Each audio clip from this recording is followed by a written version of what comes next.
You made it. It's a Friday morning. You're hanging out in the break room. Rochester's Classic Rock 96.5 WCMF. How's it going, buddy? Pretty good, buddy. What's going on, female buddy? Doing good, buddy. 30 degrees right now. Going to get up into the mid-40s, but we will not be out of, we could get out of the 40s for a little while on Monday, but it's going to rain. All right. The rest of it is just straight up regular Rochester spring weather. Okay. Happy Good Friday to both of you guys. Oh, I forgot it's Good Friday. Well, that's why I'm here to remind you. That's right. You're a good Catholic boy. Well, so let's talk about that. Being a Catholic boy? Well, just being a religious boy. Because whether you're Catholic, Protestant, whatever, if you celebrate Easter, there have been, the last couple of days have been days of holy obligation. Because yesterday was Holy Thursday. Okay. You went to Catholic I kind of school. forgot a lot of this stuff. It's not hard What to do you do on Holy Thursday? Be holy. All right. Do you have to go to church? Yeah, I mean, there's services every day. Oh, okay. Yeah. And that's what brings us to the issue here. All right. Well, tonight is Good Friday, and there are Good Friday services. Some churches will do the Stations of the Cross, if you're familiar with that, where it goes like through the story up until everything happens. And the other night, my wife, we're sitting around eating dinner, and she goes, do you want to go to church on Good Friday? Go to church on Friday? Have you done this in the past? I don't remember doing this with when I was a kid, my dad would make us go to Good Friday service. I do remember this as a kid, too, vaguely. It's one of the stuff my aunts did. Yeah. Mm-hmm. But my wife brings up, you want to go? And when your spouse asks you if you want to do something like this, because I think she's looking at it as like, I don't know if she thinks she needs to like save my soul. I don't know if she thinks like the kids need more religion in their life. I don't know what she's going. I don't know if she needs this for herself, right? A little centering. I don't know. Okay. But I can't say what I want to say, which is no. Yeah, I would have added more to that, but sure. But no, you wouldn't have, because you're in my head. You're a coward like I am. In my head. Did she? Who grew up more religious, you or her? So she grew up way more religious than I am. She belonged to like one of these weird like Christian religions, which I mean, I'm sure there will be a Netflix documentary. It requires a little more attention. Yeah. Which it was like one of those churches where like women don't speak, which I mean, you met me and then decided that was something you didn't want to do. Because I'll go to that service. Right. No, but yeah, so she's more religious, and we like found a middle of the road place, and everybody's happy. But don't get me wrong, man. The folks at this church, they're great people. Yeah, they usually are, right? Very nice. Good church folk. Yeah, I like them a lot. I just don't want to spend my Friday night at church. Yeah. Because like, there's something about it's Friday night. Do people still go? Like, do they still get a good crowd at these things? Probably for Good Friday Day. I love when you say it like it's a concert. I mean, Jesus Christ, he puts asses in pews. To your point, I got two. Who needs them? Two. Good Friday Mass. I got lawn seats. Like, I just can't imagine like a family having time to do any of this stuff anymore. Well, that's why. That's why church is croaking. Well, I mean, all right. So we are at the least religious point in history of religion. American history, right? Like, I always thought people, if they were at all religious, they still went to the basics. You well, still that was went to the like old Catholics Christmas. did. Christmas, Easter, Catholics. Yeah, you hit all the headliners. You got it. And I consider you just it's like golf. You only watch the majors. Yeah, and I consider my family Christmas, Easter Catholics, right? Like, fine. Like, my wife, I was planning on going to church on Sunday. My wife wants me to take her. She gets very romantic when I take her to church. I don't know if it's like a childhood thing. Who knows? But that I'll do. Still not thrilled. I would like Friday night church. No, that should be banned. There's something about night church, which is the worst Bob Seger song he ever night put out. Church, sit in church at night, put my ass in a pew. So like, I'm hoping I can wait her out tonight. Oh, to the point where it's too late. What time does it start? I think it's 7. Oh man. Oh, that's that's a long time. Man, that crushes happy hour. Well, cocktails, apps. Okay. No, you're gonna go because you're gonna have time to get dinner in. You're gonna have time to think about it. Not if she's running late doing all that doctor stuff. Yeah, but it's the perfect time though. 7 o'clock. Like, you think she's gonna go to 7? That's like prime time Friday night. I don't even want to do anything. I just want to relax, man. Right. You know, it's been just, long week. Let's get dressed up and sit. And we're going to go to church on Sunday. Like, I'm going to put on the tie. We're going to go do that whole thing. But you're just going to get scolded twice. Because that's all church is. You're going to get sit down in tight clothing and be scolded. No, like, this is not a scolding mass. They're all scolding. Don't get to it. When's the last time you went to a church service? Yours. No, that wasn't a church service. That was a wedding. Yeah, it was. It was a mat. It was a. I thought it was a full service. mass, wasn't Well, it? it was a full wedding service. It wasn't like a mass. But there was like Jesus was involved. Jesus is involved in everything, man. He's everywhere. All right, last time I was at church. Which, by the way, it's an argument why you don't have to go to church. But go on, I'm sorry. I think it's when my sister died, and I went to her church. That's not a mass. That's a funeral. I'm talking about. But it was like a priest, and it was like. All right, look at me. Look at me. Yeah, if there's a priest in the grocery store, it doesn't mean you went to mass. You kind of idiot. counts. I'm talking about like a. Hey, Fada, that counts as church. I thought church is everywhere. That's what I just said. I'm talking about a sit down, full ass. No baptism, no wedding, no funeral. No. I haven't just to go to church with nothing, with no agenda outside of the church. No agenda. It has to be 50 years ago. Okay, so maybe you're not the guy to tell me about what but church it is hasn't like. changed. No, I mean, actually, it has changed. They got more sin. I will. Well, yeah, there's a heck of a lot more sin these days. If you listen to what the people are saying. You go tonight.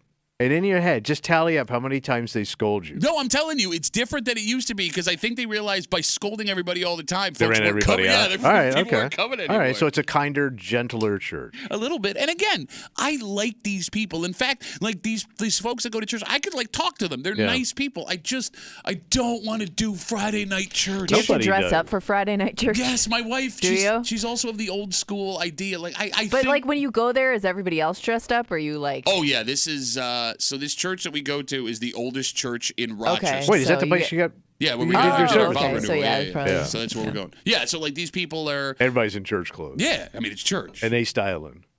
What do you mean?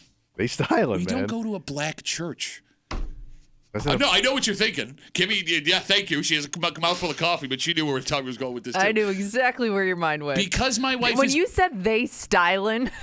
What do you mean they? The Christians. Just because my wife is black does not mean we go to a black church. But if you were... And when I say black church, I mean like fun church. Right. Like that church I dig, man. Like black church has got fun music. It's dancing. Everybody's having a good time. Everybody's getting down. It's like you're getting your praise on. Like you go to white church, it's just scolding. So why don't you go to black church? It's just then? a little, I'm gonna sing words. Would your like wife sponsor me? She doesn't belong to what you think black church is. I thought I had to be sponsored. No, you idiot. You can just go to any church you want. I'm going to go to that church. Everybody's going to be looking at me. Yeah, bro. I think they'd be excited to see you. Anybody new that walks into church, they're all very kind and outgoing. Anything I think black church has, what? really good food after church. Shut up. No, then why do I always see folks out on Sunday coming from black church at like restaurants? I always thought they had like barbecues down in the basement. No, you're just making stuff. You would die of asphyxiation if you're barbecuing in the basement. Well, you're bringing it from outside. Worst black church. We're one day of black church, and now everybody's dead because we barbecued inside.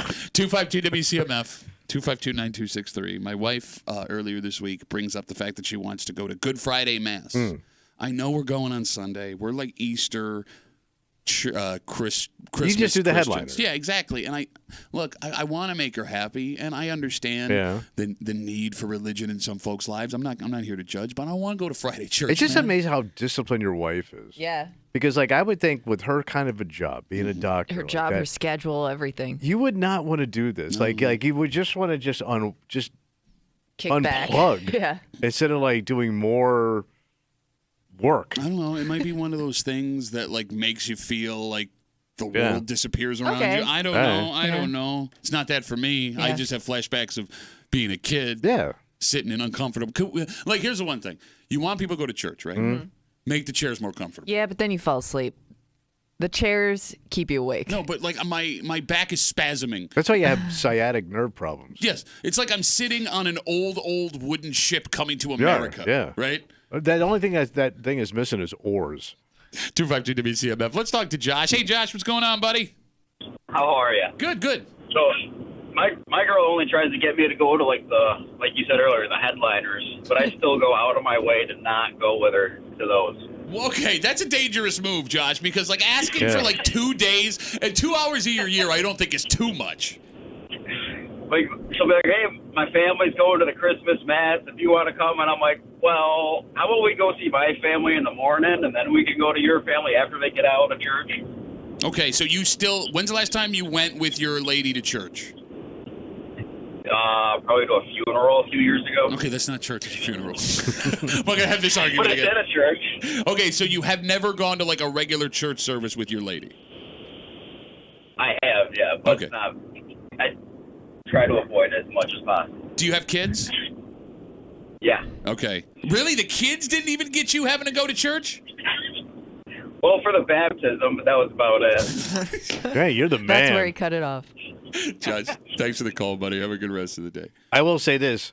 I will take regular church service over like baptism, funeral church services because they are super ass long. No, the baptism and funeral is usually shorter than No, Yeah. but there's more to it. Like the baptism, I got to go to the baptism, then I got to go to the after party, The after and party. this thing There I got to is always sit an after around. party.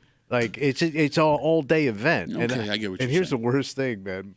My nephew, the cool one, they used to live with us. Mm-hmm.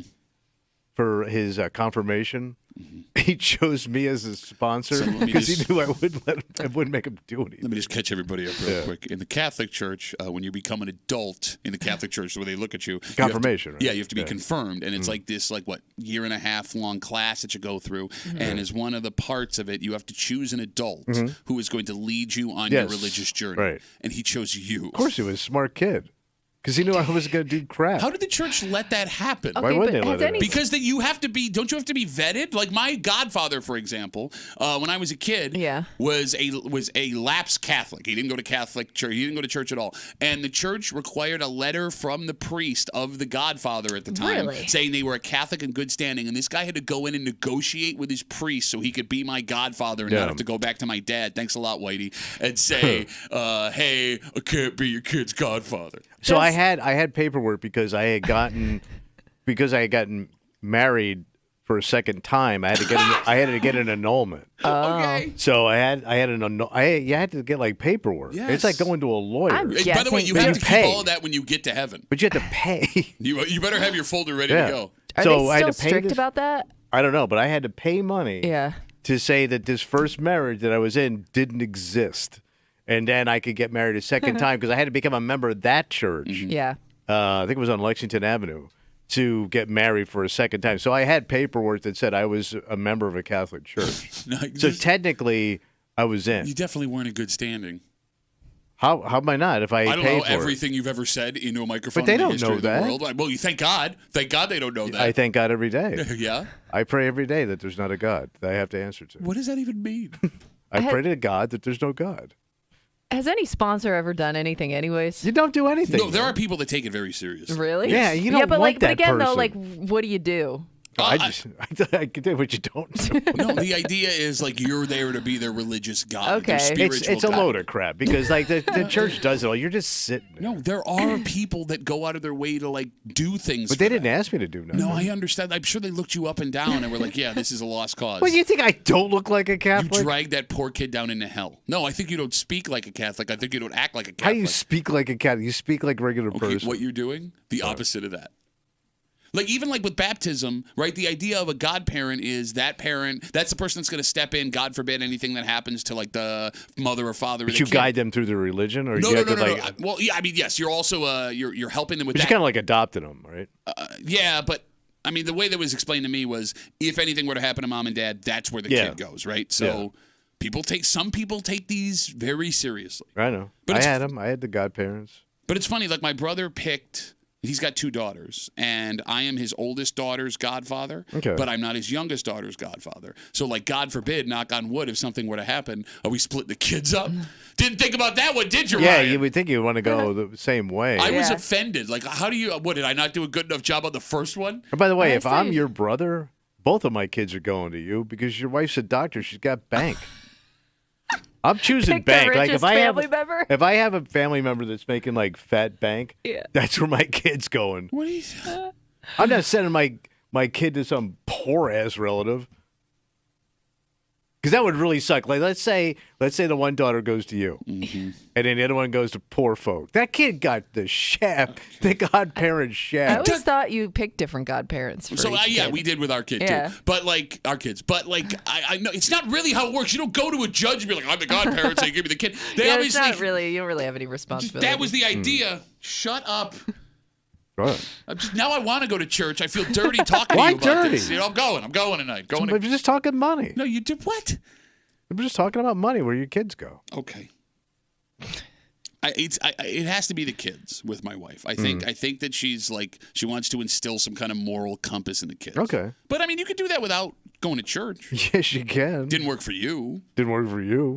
No, I was going to church. I went to church. Oh, went to church. And I have no moral I compass. got dragged to church as a kid. Yeah, but you weren't paying attention. Nobody was, man. I paid attention. Why? Because I was told I was going to burn in hell. And by the way- I think that's what it was. Church just made me think about death. Yes. And I think it scared me more than helped me as a kid. And the other thing, when I went to church, a lot of it was in Latin because they hadn't done the switch yet. Yeah. So The old swapperoo. nobody understood what was going on. You think my dumbass mother was picking up on Latin? Dear Lord, man. Honor thy mother and father. E pluribus umum. What the hell does that even mean? Well, that meant nothing, what you said. I don't know, but that's what came out of the priest's mouth. Really, he was reading the back of a dollar bill. Yes. Yeah. He could have been. Who the hell knows? We have a dynamite. Go to church. Go to break for you this morning here on CMF. It's Friday. You know what that means? Oh, we're going to get all creep on. We're all going to need church after that. Oh, boy. All the disgusting Ooh. things Tommy said all week long. The creep cap coming at you. And just after 7:25, 7:30, Rochester's grandfather has announced he's calling it a career. Rochester's grandfather. You didn't see the story last night? It's like the biggest thing that happened in Rochester. Who's Rochester's grandfather? This man who has been in this job for almost 6 decades. Wait, he's calling it quits? Where were you last night, man? I did not see this. Man, they had people running through the streets like Paul Revere. I was online this morning. Don is leaving! Don is leaving! No kidding. We'll get into the story. Oh, my God. And calm down. He's alive. Bro, he's a legend. He's a international legend. It's not. Are you going to put down Don? I'm not putting him down. How is he an international legend? He's number one. Do they watch him in Venezuela? Let's see what's going on in Rochester, New York. But Kimmy brings up a great point. What's that? The longer somebody is at a job, the more important it is to send them off the right way. Yeah. And, oh, my God, those poor people that work at 13 Wham right now. I don't know even how you prepare for this. Unless you've been preparing for it. Well, that's a terrible thing to do. Well, no, but everybody's going to retire. No, I mean, I kind of thought that he wasn't going to retire. Oh, yeah, got to retire. No, you don't. Yeah, well, yeah, to your point, I guess you put all that work in, and then all of a sudden he just, God takes care of him. Don. Back to you, Don. Don? We'll get into it just after 7:30 here in the break room at CMF, plus a whole bunch more. But first, Tommy, you wake up, you have some breakfast. Yeah. And it turns out that you can tell a lot about where people live based on whether or not they eat this for breakfast or this other thing for breakfast. And it seems that Rochester is strictly this kind of town. Oh. In fact, if you were to see someone in Rochester eating this other thing that's similar, what are you doing over there? Oh. What does that say about you? We'll get into it next here in the break room on 96.5 WCMF.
This is really stupid and weird, but it's true. What's that? I mean, you can determine what kind of town a place is based on whether or not they have this or this other thing when they sit down for a decadent breakfast. Oh, a decadent. Well, I mean, it's a breakfast you wouldn't have, I don't think, on a normal basis. Like a weekend breakfast? Let me put it this way. If you had either of these every single day for breakfast, you'd wash yourself with a rag on a stick. No, but Rochester is specifically one of these towns because very rarely, if ever, do you see adults order these when they sit down for breakfast. You're hanging out in the break room, Rochester's Classic Rock, 96.5, WCMF. Just after 6:45, the ultimate what do I do? Going to jail versus going to die. Ooh.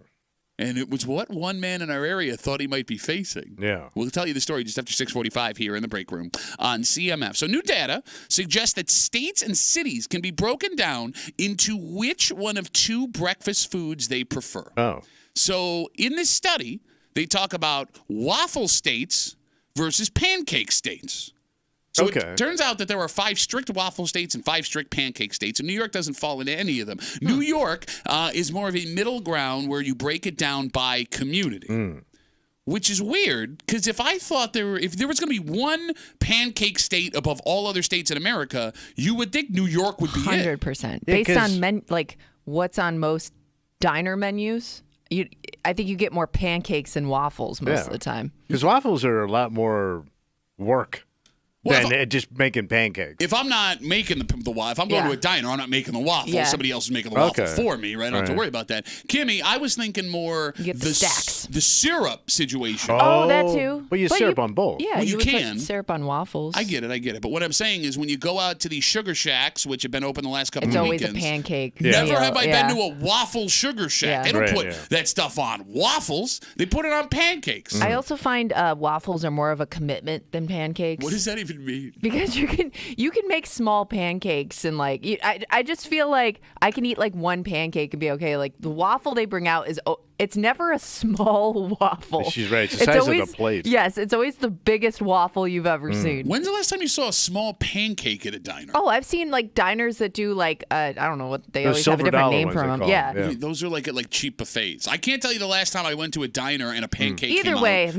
I've never seen a small waffle. Well, you go to that place where they serve that whopping ass one. I understand that, yes, at Steve's Original Diner, they have the world's biggest pancake that they serve in a pizza It's box. obscene. But let's not hate on a great pancake, okay?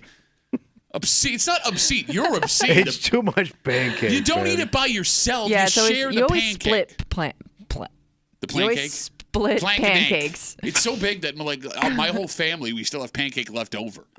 It's a giant pancake. But to your point, Kimmy, I can't remember the last time I went to a diner and saw an adult eating a waffle. No, it's always pancakes. Are there wafflers out there? 252 WCMF, 252-9263? I always think of waffles as a southern thing because of Waffle House. Okay. Because everything in there's got a waffle theme to it. But even when I go to Waffle House, I don't get waffles. Talking about? I get eggs and sausage and bacon. I don't get a Really? waffle at the Waffle House. Oh, I Go thought Yankee. you had to get the waffles. Yeah, you always get the waffle with it. Really. No, I mean, no. You can even get that waffle sandwich. No, okay, and I do want to differentiate, right? Like, there are other times in the day where the waffle's appropriate. Waffle sandwich is one of them. And the chicken and waffles. Oh, yeah. Get down on chicken and waffles. Chicken and pancakes just doesn't work. But when it comes to sitting down and strictly eating breakfast food, yeah, waffles seems like a children's choice. Oh. Fair? Well, weird because you're thinking of like Eggo waffles. No, right? I'm thinking of the. I'm thinking of waffles being more of a fancy breakfast. You think so? I think Because it's. it requires like a iron thing and all that type of You thing. mean a waffle maker? Whatever that waffle Well, iron thing. Waffle to Iron me, cooker, Yeah. making the batter harder. Belgium waffles, high-end waffles. they really make waffles look like a dessert. Like there are 'Cause of people the that put toppings. scoops of ice cream on waffles. Strawberries. You don't Those are put the strawberries on pancakes. Yeah, they have strawberry pancakes. You put strawberries on top of pancakes? Yeah, where have you Yeah, been, man? I mean, people do that. I know people that don't use syrup on pancakes. They'll just cover it with like the powdered sugar and fruit. Nutella's a big pancake thing now too, and there goes the old man wave for fruit on a pancake. I ain't fruiting up my cakes. When's the last time you had a pancake? Oh, God. I never was a big pancake fan to begin with. He doesn't like chocolate. I He don't doesn't like But you, sweets. but you don't even have to put chocolate on it. You can have I it don't- just a simple syrup and. I'm like a bacon and egg bread type of person. So what kind of dessert do you like? No. You don't like any dessert. Like, You don't do I have get a crazy? go-to dessert. I will say this: key lime pie is not bad. Oh, That's and a weird pecan one. pie. Yeah, I forgot that you were an 80-year-old Southern woman. Got any key lime or pecan pie? Pecan pie. My love is hot. But it's not my go-to thing. No, I understand. It's alcohol. Okay, fine. It's just weird that you don't like any sweet things. You don't have a soul. But Okay. I like bitter. It is funny as we talk about this pancake state versus waffle state and how New York is broken down into smaller places. Rochester has to be a pancake city, right? Like, it is strange that these have become socially acceptable breakfasts because you're really just eating cake for breakfast, Yeah. right? Yeah. I mean, it's just batter. Yeah. There's no other meal where you could have cake for the meal. Like, is there a That dinner? gets the base of the meal. Yeah, exactly. Right? you're Like, because, when you get pancakes, I guess you get bacon on the side, maybe a couple of eggs, whatever. But, like, you're not going to go for dinner. You know what would be good for dinner? A funfetti cake. Let's frost that sucker up. Yeah. 252 WCMF. Let's talk to Jay. Hey, Jay, you're on CMF, buddy. What's going on?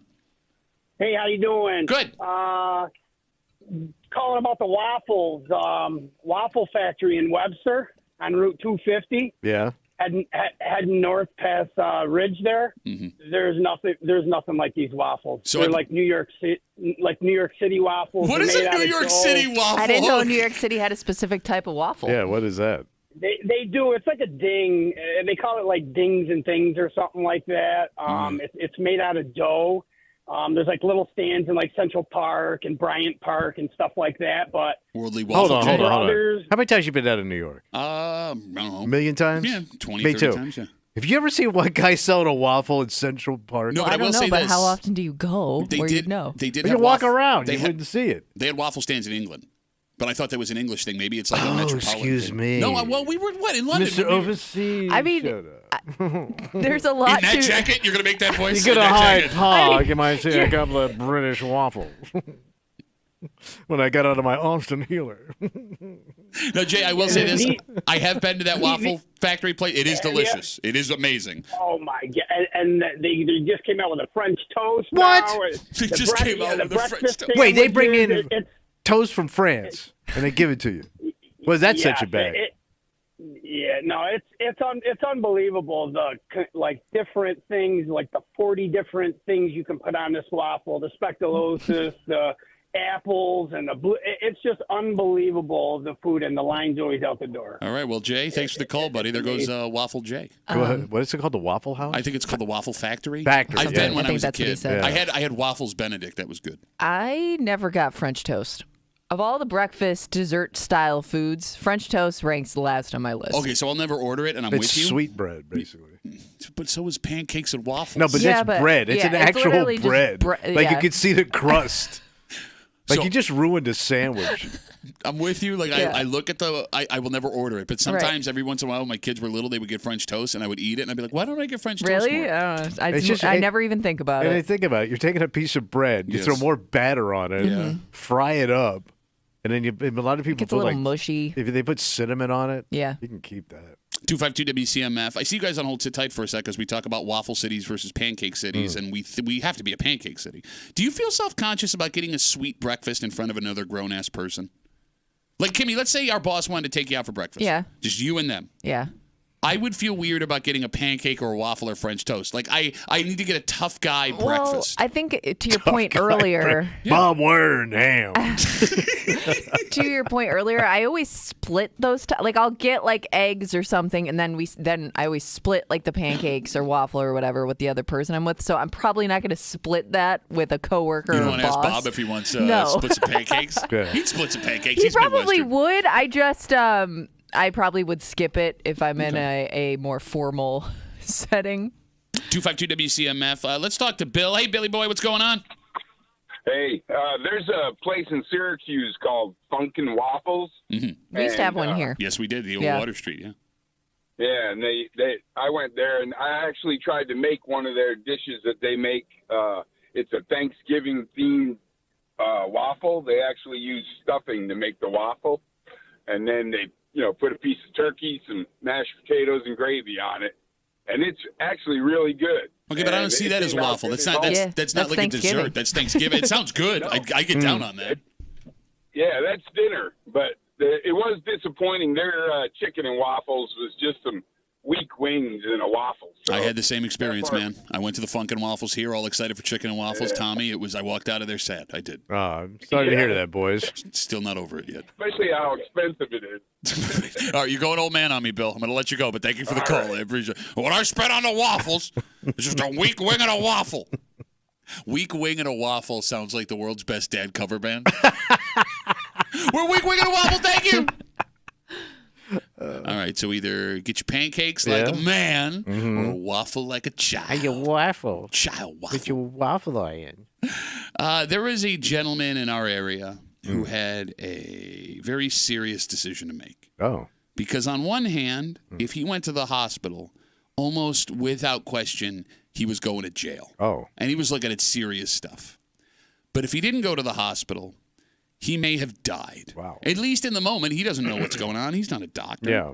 So, Tommy, death versus jail. Okay. Next to the break room on 96.5 WCMF.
it's the ultimate what the hell am I supposed to do situation. Oh. On one hand, if you go to the hospital, it's almost certain that you'll be doing jail time. Okay. On the other hand, if you stay home and try and ride this out, you could die. Ooh. And there isn't really any way to know for sure that you would do jail time going to get yourself fixed, or that you would die if you stayed home. So what do you do? What do you do? Okay. You're hanging out in the break room. Rochester's Classic Rock 96.5. WCMF just after 7 o'clock. It's Friday. You know what that means. I think we're going to get a little creepy. That's right. All the disgusting things Tommy said all week long. We got the creep cap coming at you. Also, Easter is on Sunday.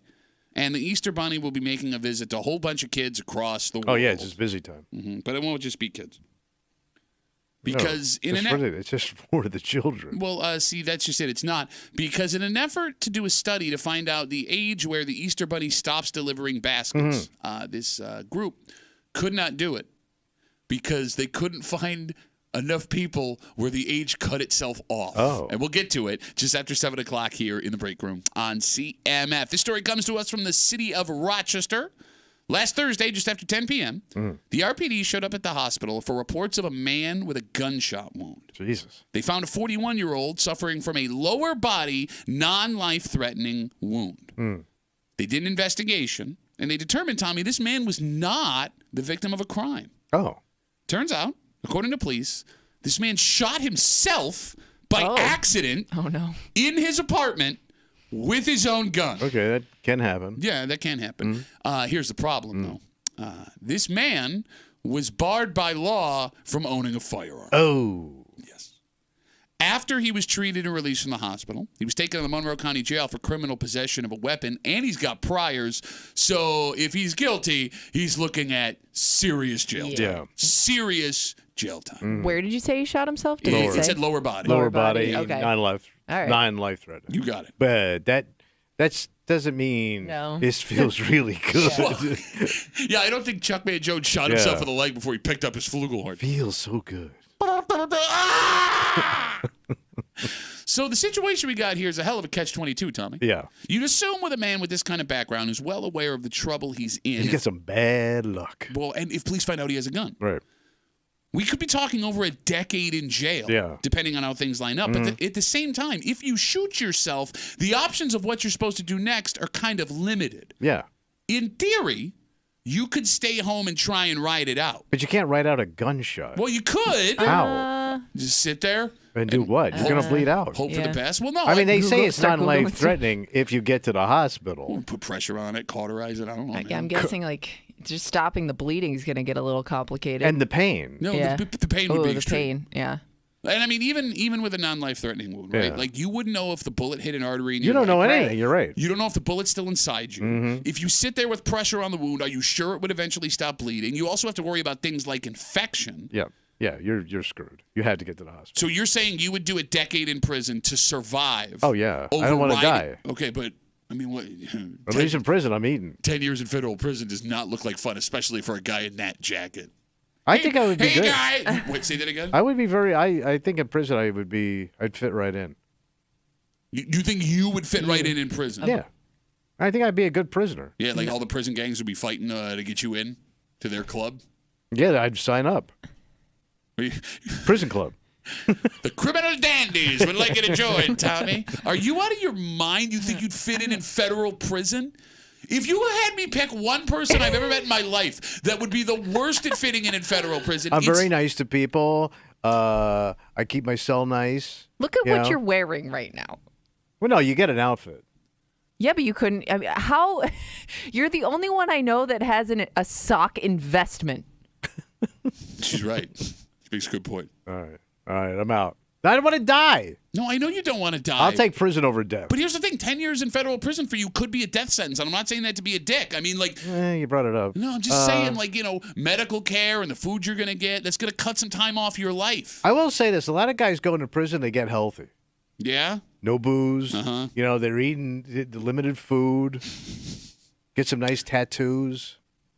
You think you could handle getting a prison tattoo? It's just like getting a tattoo. No, it's not. It's just ink in your skin with a needle. 252 WCMF 252-9263. We're talking about this 41-year-old man last Thursday accidentally shot himself in the leg in his apartment with his own gun. Went to the hospital. When they did an investigation, they determined this man is not allowed to have a gun because he has priors. So he's looking at potential federal jail time. Saddest story, man, for this dude. And when that gun went off, oh right? God. After you're done, feeling that pain, yeah, it has to hit you like a ton of bricks. Like what just happened? Yes, like what your decision now has to be, and it's a strange kind of fear because I guess it comes down to what are you more afraid of? And the phone number is 252 WCMF 252-9263. Are you more afraid of potentially dying or a decade behind bars? Because both are horrifying. One's way more horrifying. Yeah.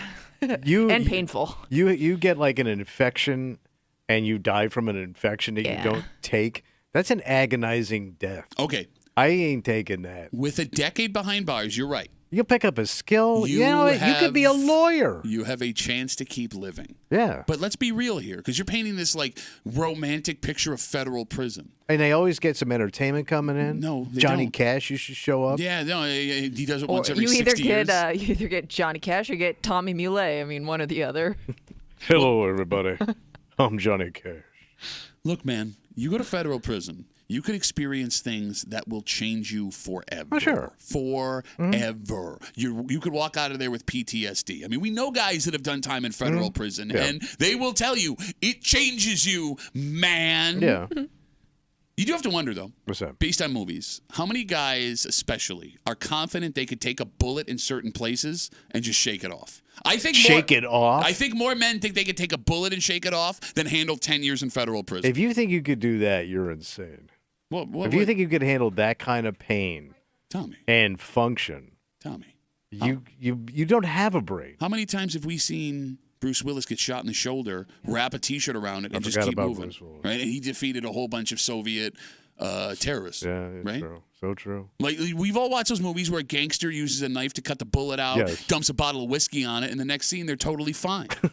I mean, men aren't stupid enough to believe that's real. You talked to me for 20 minutes yesterday about how because you watch cop shows, you know how to be a cop. Yeah. Why can't you do something like that? Take a bullet? And then cut it out of your leg. And then cauterize it. And then dump whiskey. Have you not seen No Country for Old Men? I like the whiskey part of it. You're not drinking the whiskey, you're dumping it in. It is funny, I think, how many guys, if you ask them if they could, fix the wound themselves, they would think they could based on things that they've seen on television. It's so gruesome, man. Well, I mean, you could also, look, 1 in 3 people in Rochester are employed in the medical field. That's doctor, that's nurse, that's PA. Well, that's what I was thinking. Like, if you knew anybody with any type of medical background, whether they were an EMT at some kind of volunteer, something along those lines, like you're calling anybody you know that you think has any knowledge on the topic. But they would also have to agree to treat you. Yeah. Because 1, they could look at that and go, no, I'm not touching that. What are you, nuts? And 2, if something bad were to happen to you. It's on them. Yeah, I mean, there would be not only the liability legally, but the guilt that they would feel for not being able to fix you up. Yeah. Are there black market doctors? Because those are in movies too. Where like they make a special phone call. Yeah, you remember The Godfather where he got all shot up and then he calls the doctor over and he takes care of him? Special guy. Yeah. Do those exist? You're closer to the doctor than I am. What, you think my wife's a black market doctor? No, but she may have heard patients stories. on the side. No, I've never asked her. I'm going to ask her tonight. Yeah, but she can't tell you anyway. Oh, yeah, you're probably right. Due to the black market HIPAA laws. 252 WCMF 252-9263. Potential death or potential decade in federal prison? Ben's on CMF. Hey, Ben, what's going on, buddy? Not much. Sorry, I just blanked. So why would Tommy do terrible in federal prison? It'd just be like an extended Saturday night for him. I mean, I guess when you put it that way, he doesn't go anywhere. He doesn't talk to anybody. He doesn't have any hobbies. He spends all his time out in the yard. The only thing he's missing is his booze. You can get booze in prison. Yeah, no, Toilet I hear booze. You look like a guy that would be able to get things in prison. You can get anything you want. What are you getting? You don't have money. You don't have clout. Nobody's scared of you. I'll work on it. Well, okay. One other thing. I had a question for you guys. So, all right. This is embarrassing, but I'm going to ask it anyway. This is embarrassing. Every call you've ever made, and this is going to be the embarrassing No, thing. I know. I should be used to it by now, but all right. So this year I'm turning 40. And I was going to ask you guys if for my my birthday if I could be on the show just for one day. I'm sorry, your phone broke up, bro. That broke up. No, it didn't. But yeah, if you wanted to tell the listeners. Hello? Ben. Hello? Ben, did you just ask for your 40th birthday if we would give you a present of letting you sit on the show all day? Yes, I did. Okay. Good, that's why it's embarrassing. Yeah. But at least I asked it. You did. I'm going to let you go, and I want you to think about what you just did. I'm in timeout now. Yeah, you're in timeout. But, Ben, thank you for the call, buddy. Have a good rest of the day. We should lock him in federal prison for that. Yes.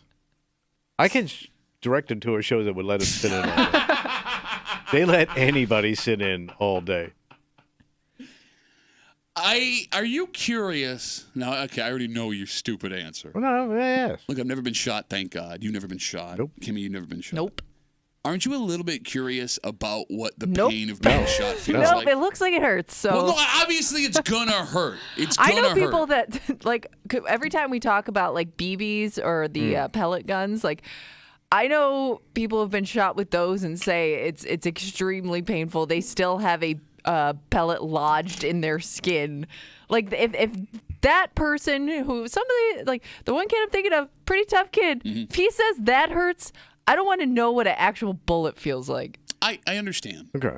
But you think we've all gone through something in our lives that was excruciatingly painful. Excruciatingly painful. My appendix was about to explode. I've never felt anything like that in my life. It was brutal, right?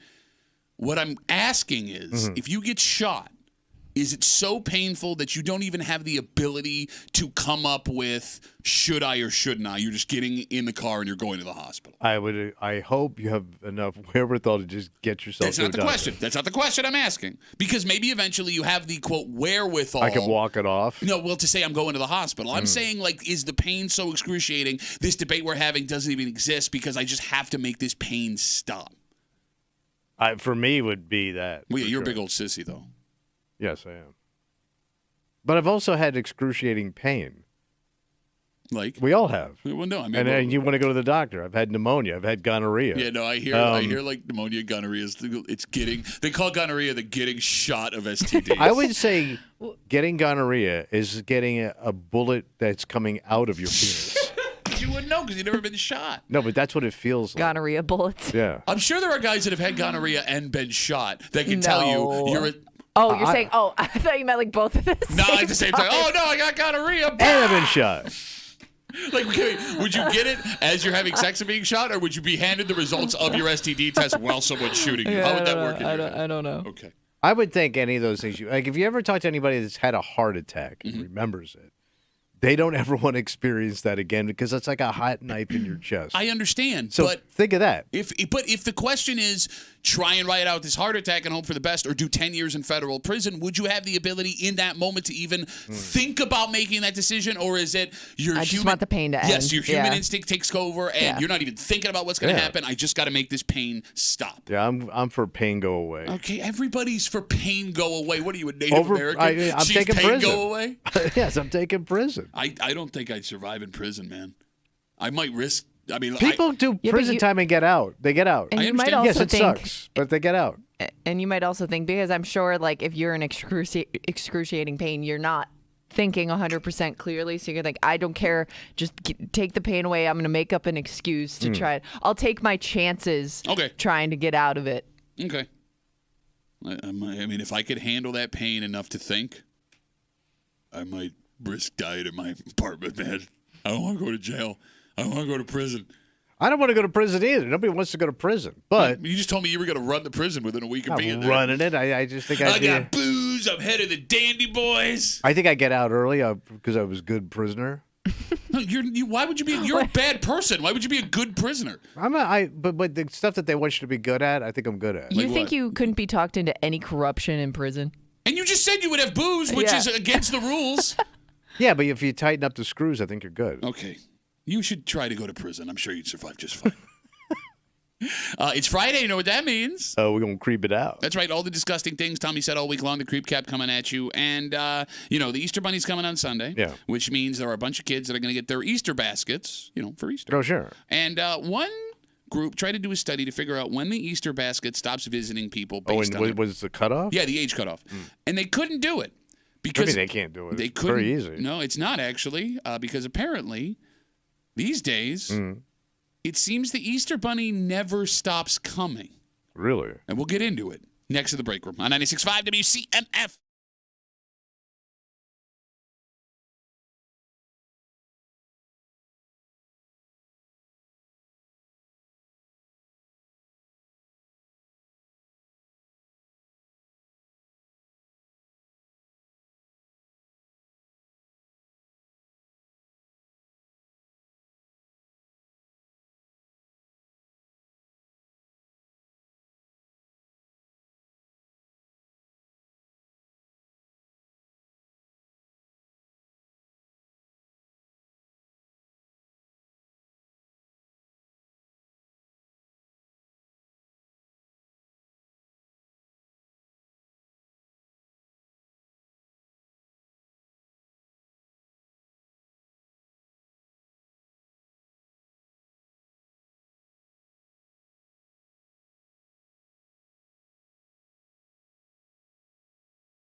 Folks want to say, Tommy, Yeah. the parents of kids these days coddle their kids too much. Yeah, a lot of coddling. But this story kind of flies in the face of that. Really? Well, it's hard to say, these kids are soft and they get too much when you, as a grown-ass person, are unwrapping your Easter basket full of presents on Sunday. That is a little sad. You're hanging out at the break room, Rochester's Classic Rock 96.5, WCMF. We'll get to that in just a second, but it's Friday. Oh, boy. You just look creepy today. Thank you. No, you look like the photo they would show the guy who they're pretty sure murdered a bunch of people, but they can't. Like, that's a Ted Bundy jacket. Oh, wow. Am I wrong? Now I can't unsee it.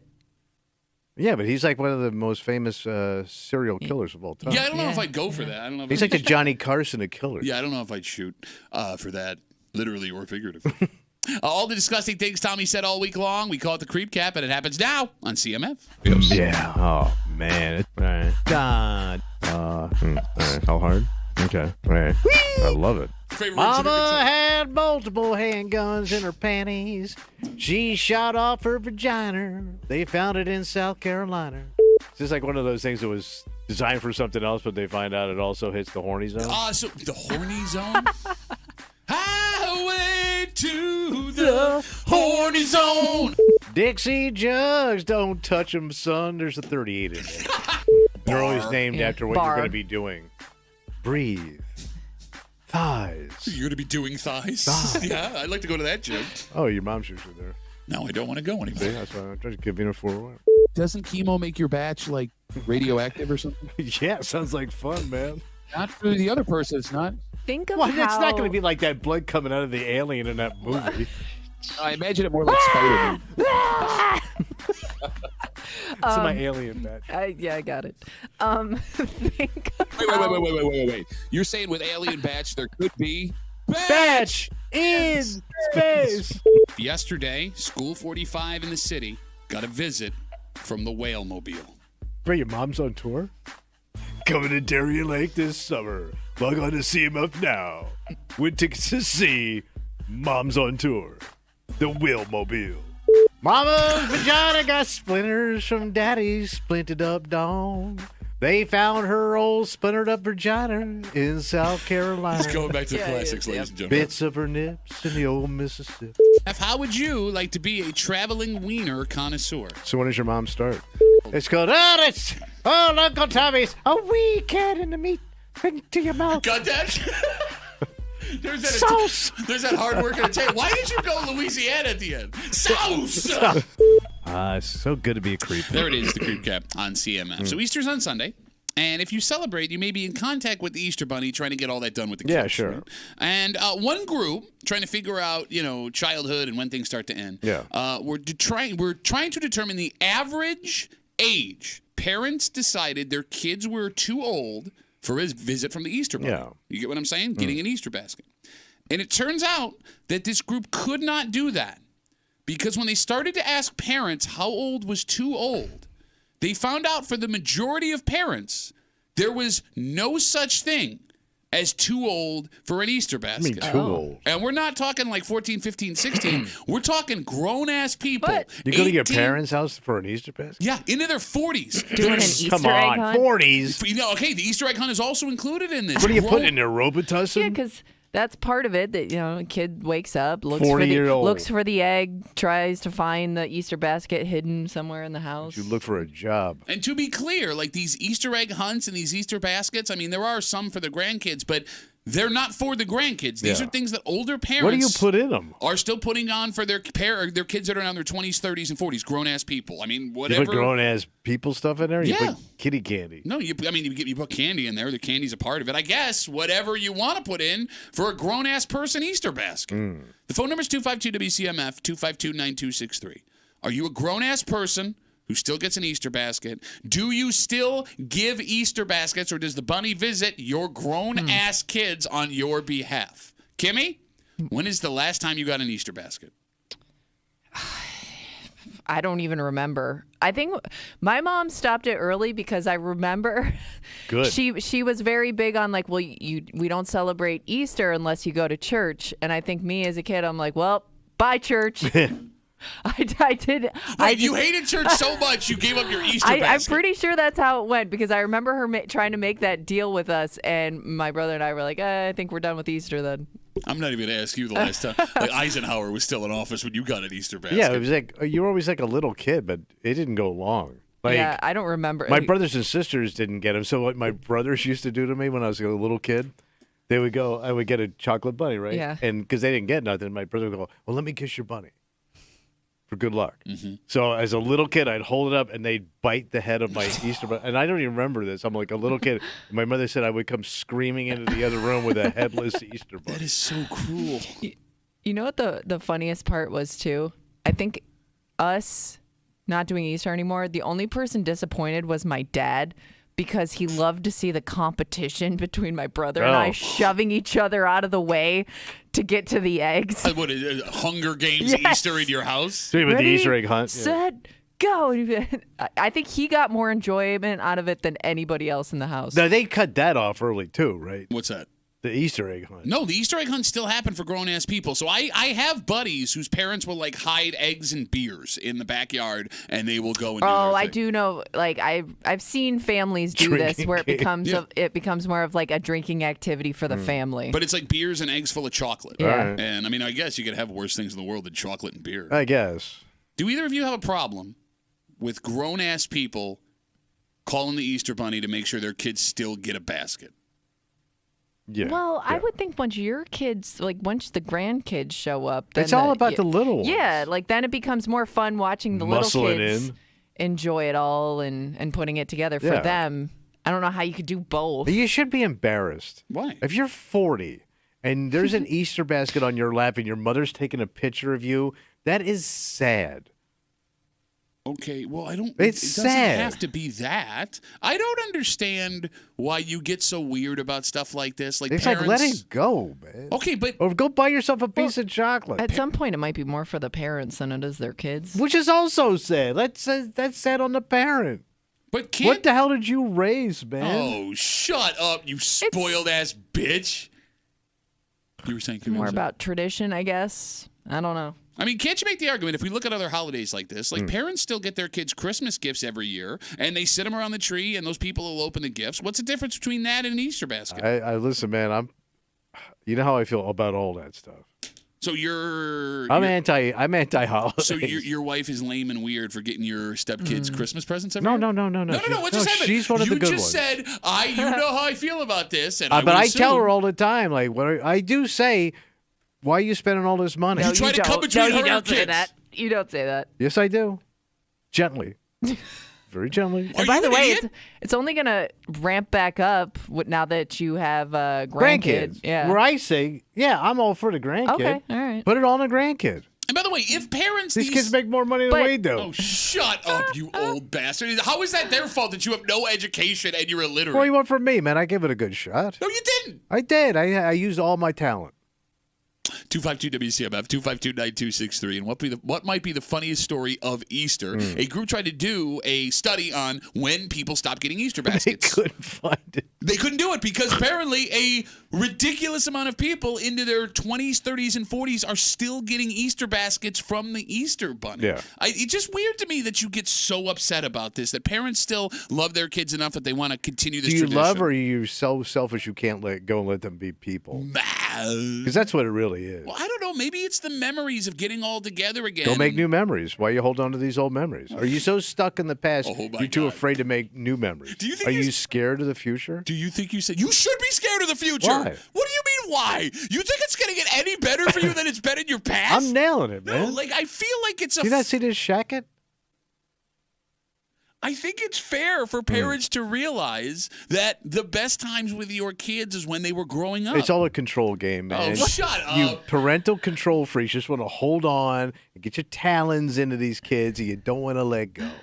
I also, as an adult, I don't like if my mom wanted to do something cute, like get us Easter baskets and fill it with a bunch of Easter stuff. I'd be like, Mom, what am I going to do with this crap? What if it's stuff you needed?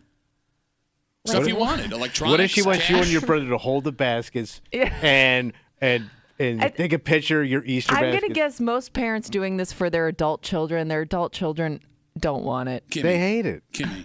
Okay, first of all, we have another story we're going to talk about in a few hours. What's that? How much our people are spending on Easter. So, like, the idea that you're just getting, like, back in the day, it was like a religious book and some chocolate. Right. Yeah. No, we're talking jewelry, Okay. electronics, clothing, like high-end stuff that people are spending money on for Easter for their kids. So, Kimmy. So it's not even an Easter basket. Oh, shut up. Kimmy, you're telling me It's if a you Neiman Marcus bag. If your parents dropped AirPods and like stuff from Lululemon in a basket and handed it to you, you'd be like, Mom, this is lame. No, it's so lame. It would make me feel funny if they did that for us. In basket I think. form. I don't know. 252 WCMF, 252-9263. Folks, we're waiting patiently. We appreciate it. Let's talk to Doreen. Hello, Doreen. How are you? Good morning. How are you? Good. So are you a Easter basket, what did you call them, Tommy? I forgot. Okay, way to go. Doreen, do you still give Easter baskets to your adult kids? No, I do not. We are actually planning our 5th annual adult Easter egg hunt. Okay. We hide little mini liquor bottles, scratch-offs, cash. Everybody brings a dish to pass. And actually, over the last few years, it's expanded to quite a few friends getting involved. Okay. It's really a great day. Thoughts, Tommy? Why don't you just have drinks? Why do I have to go hunt around your backyard for alcohol? You could just set up a bar. Well, we have that too. Why do you Got hate it all. Why do you hate fun? I don't like adult games. I don't get it. I know man. you're very anti-game. Yeah, the games are for little Anti- kids. activity. You sit at the bar and you watch and you relax. There you go. Yeah, you can point and watch and make fun of everybody. I like that. Exactly. But there's a mocking section. No, but it's funny. Like, Doreen, You don't like this crap either. I don't, man. but I can appreciate people trying to have fun. I could appreciate that. It started with Rona. There you go. COVID. Right? Yeah, Everyone's COVID. The outside. first year of COVID, Yeah. it started. Yeah. Running I mean, around. I prefer to think about the Lord on the Lord's Day. Yeah, do you? Not with drinking games Yeah, I can tell. and high-end jewelry. Doreen, thank you for the call. I really appreciate it. Thank you. I don't want to be sucked into a den of thieves. You know what's funny to me? Like, she never at any point in that phone call said, would you like to come over and do this? Yet you got mad. Like, she is like mandating you go. Like, nobody wants you there. It's fine. You can sit by yourself. Yet you're so irrationally upset with things you will not see with your own eyes that you can't even think straight. But if I walked out in my backyard, I look over at my neighbors, and I see like 5 adults scurrying around the I backyard. have neighbors that do this, I think. I would think somebody lost their cell phone. But I'll think of all the times you're forced to get together with your family and do all the boring holiday stuff. Yeah. Like, this wouldn't be the worst thing to have to participate in. I guess.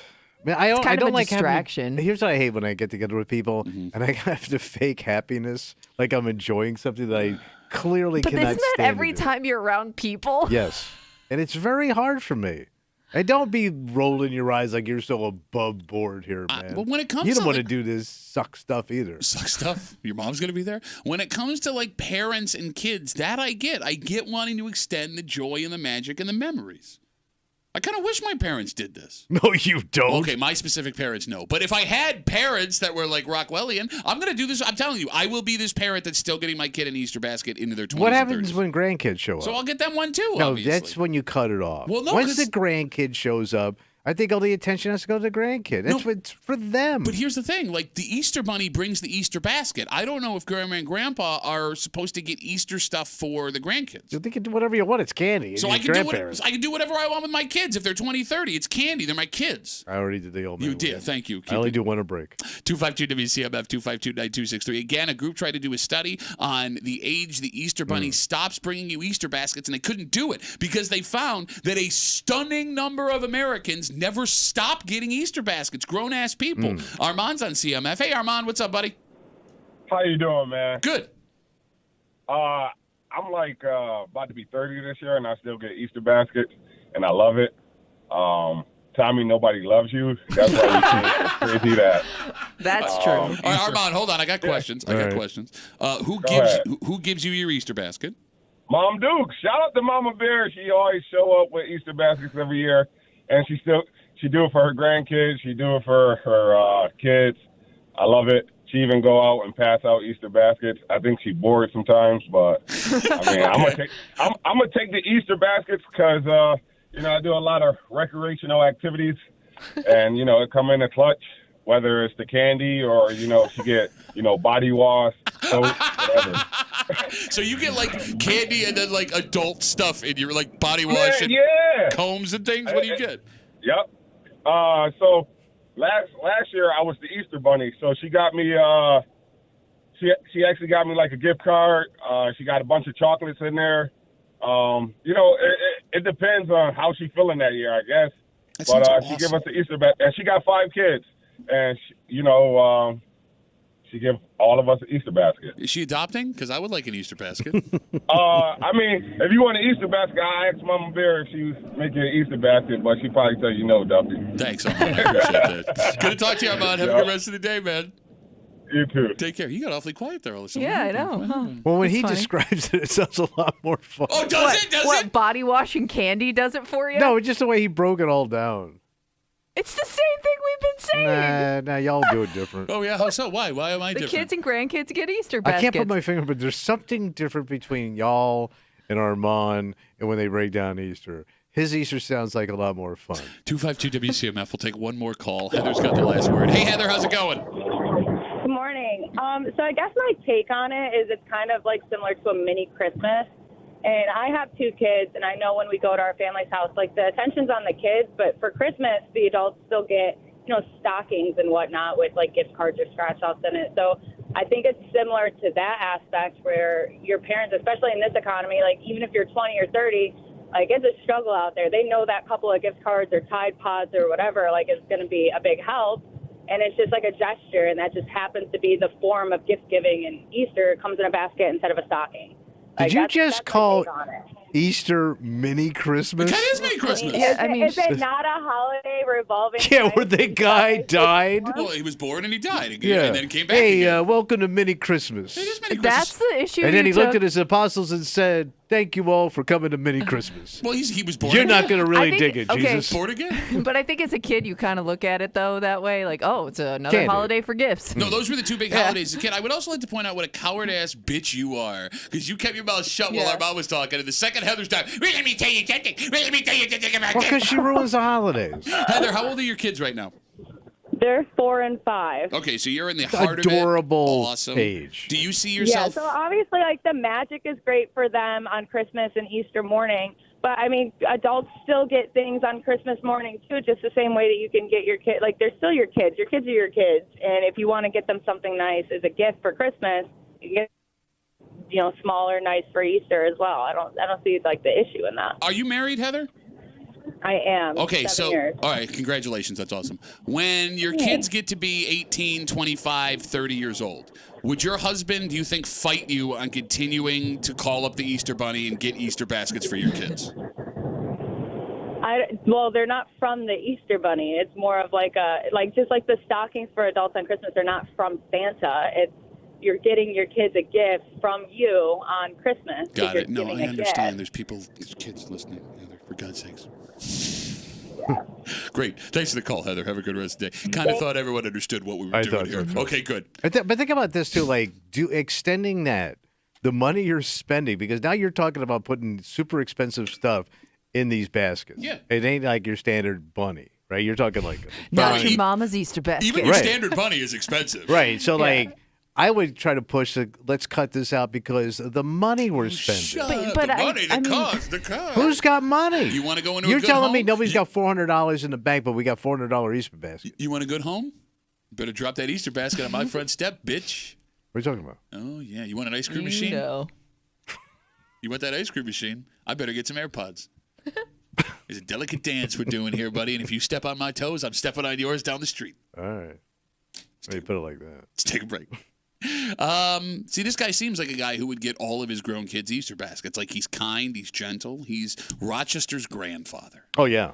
And it's hard to imagine a day where you turn on television and he's not there. Yeah. But with an announcement yesterday, not only is that day coming. This is sad.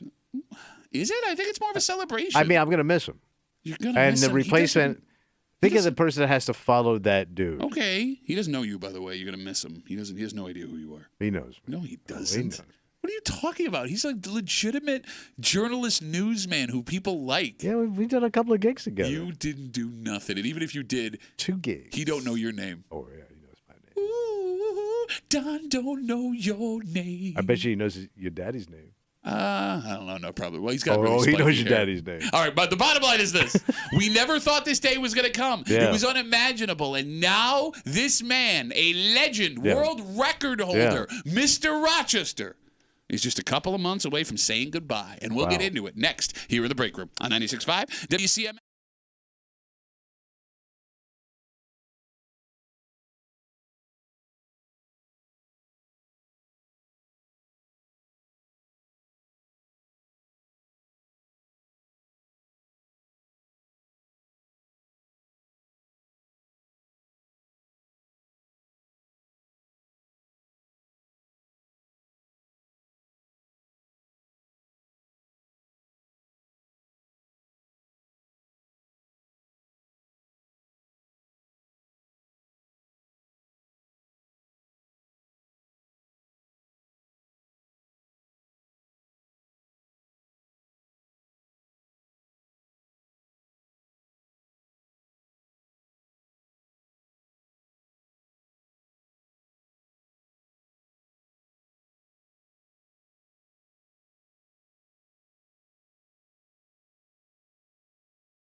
mean, you don't get more end of an era than this. Yeah. A man who has been in all of our homes, has done a job so long, he's an actual world record holder. You'll never see it again.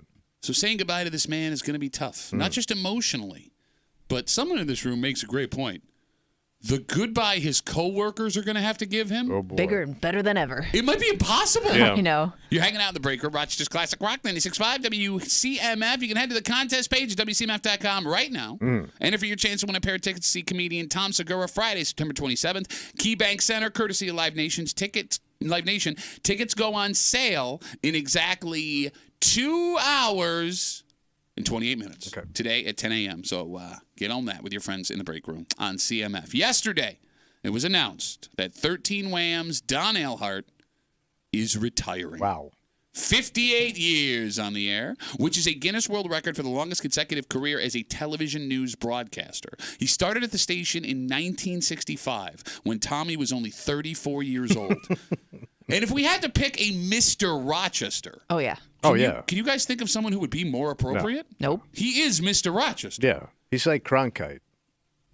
It is a little surprising he's retiring, right? Well, I mean, he's getting up there. I mean, I don't think you could be surprised at any point, right? He's not getting up there. He's been up there. Yeah, to your point. He got up there 15 years ago. Yeah, nobody else has done this. Right? Like I kind of assumed with how long he's been in the chair. You thought he was going to ride it out? Just do it until he physically could not do it anymore. Yeah. I mean, the guy outlasted multiple people that were supposed to replace him. Right? Oh, yeah.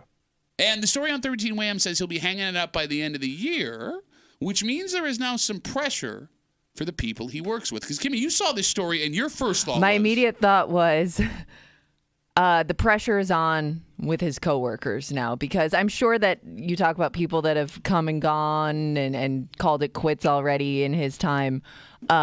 Whatever they did for those people when they retired, you have to up your game. Like, it has to be bigger. It has to be a bigger and better retirement send-off than ever before. And if you think about it, it goes beyond the station. Yeah.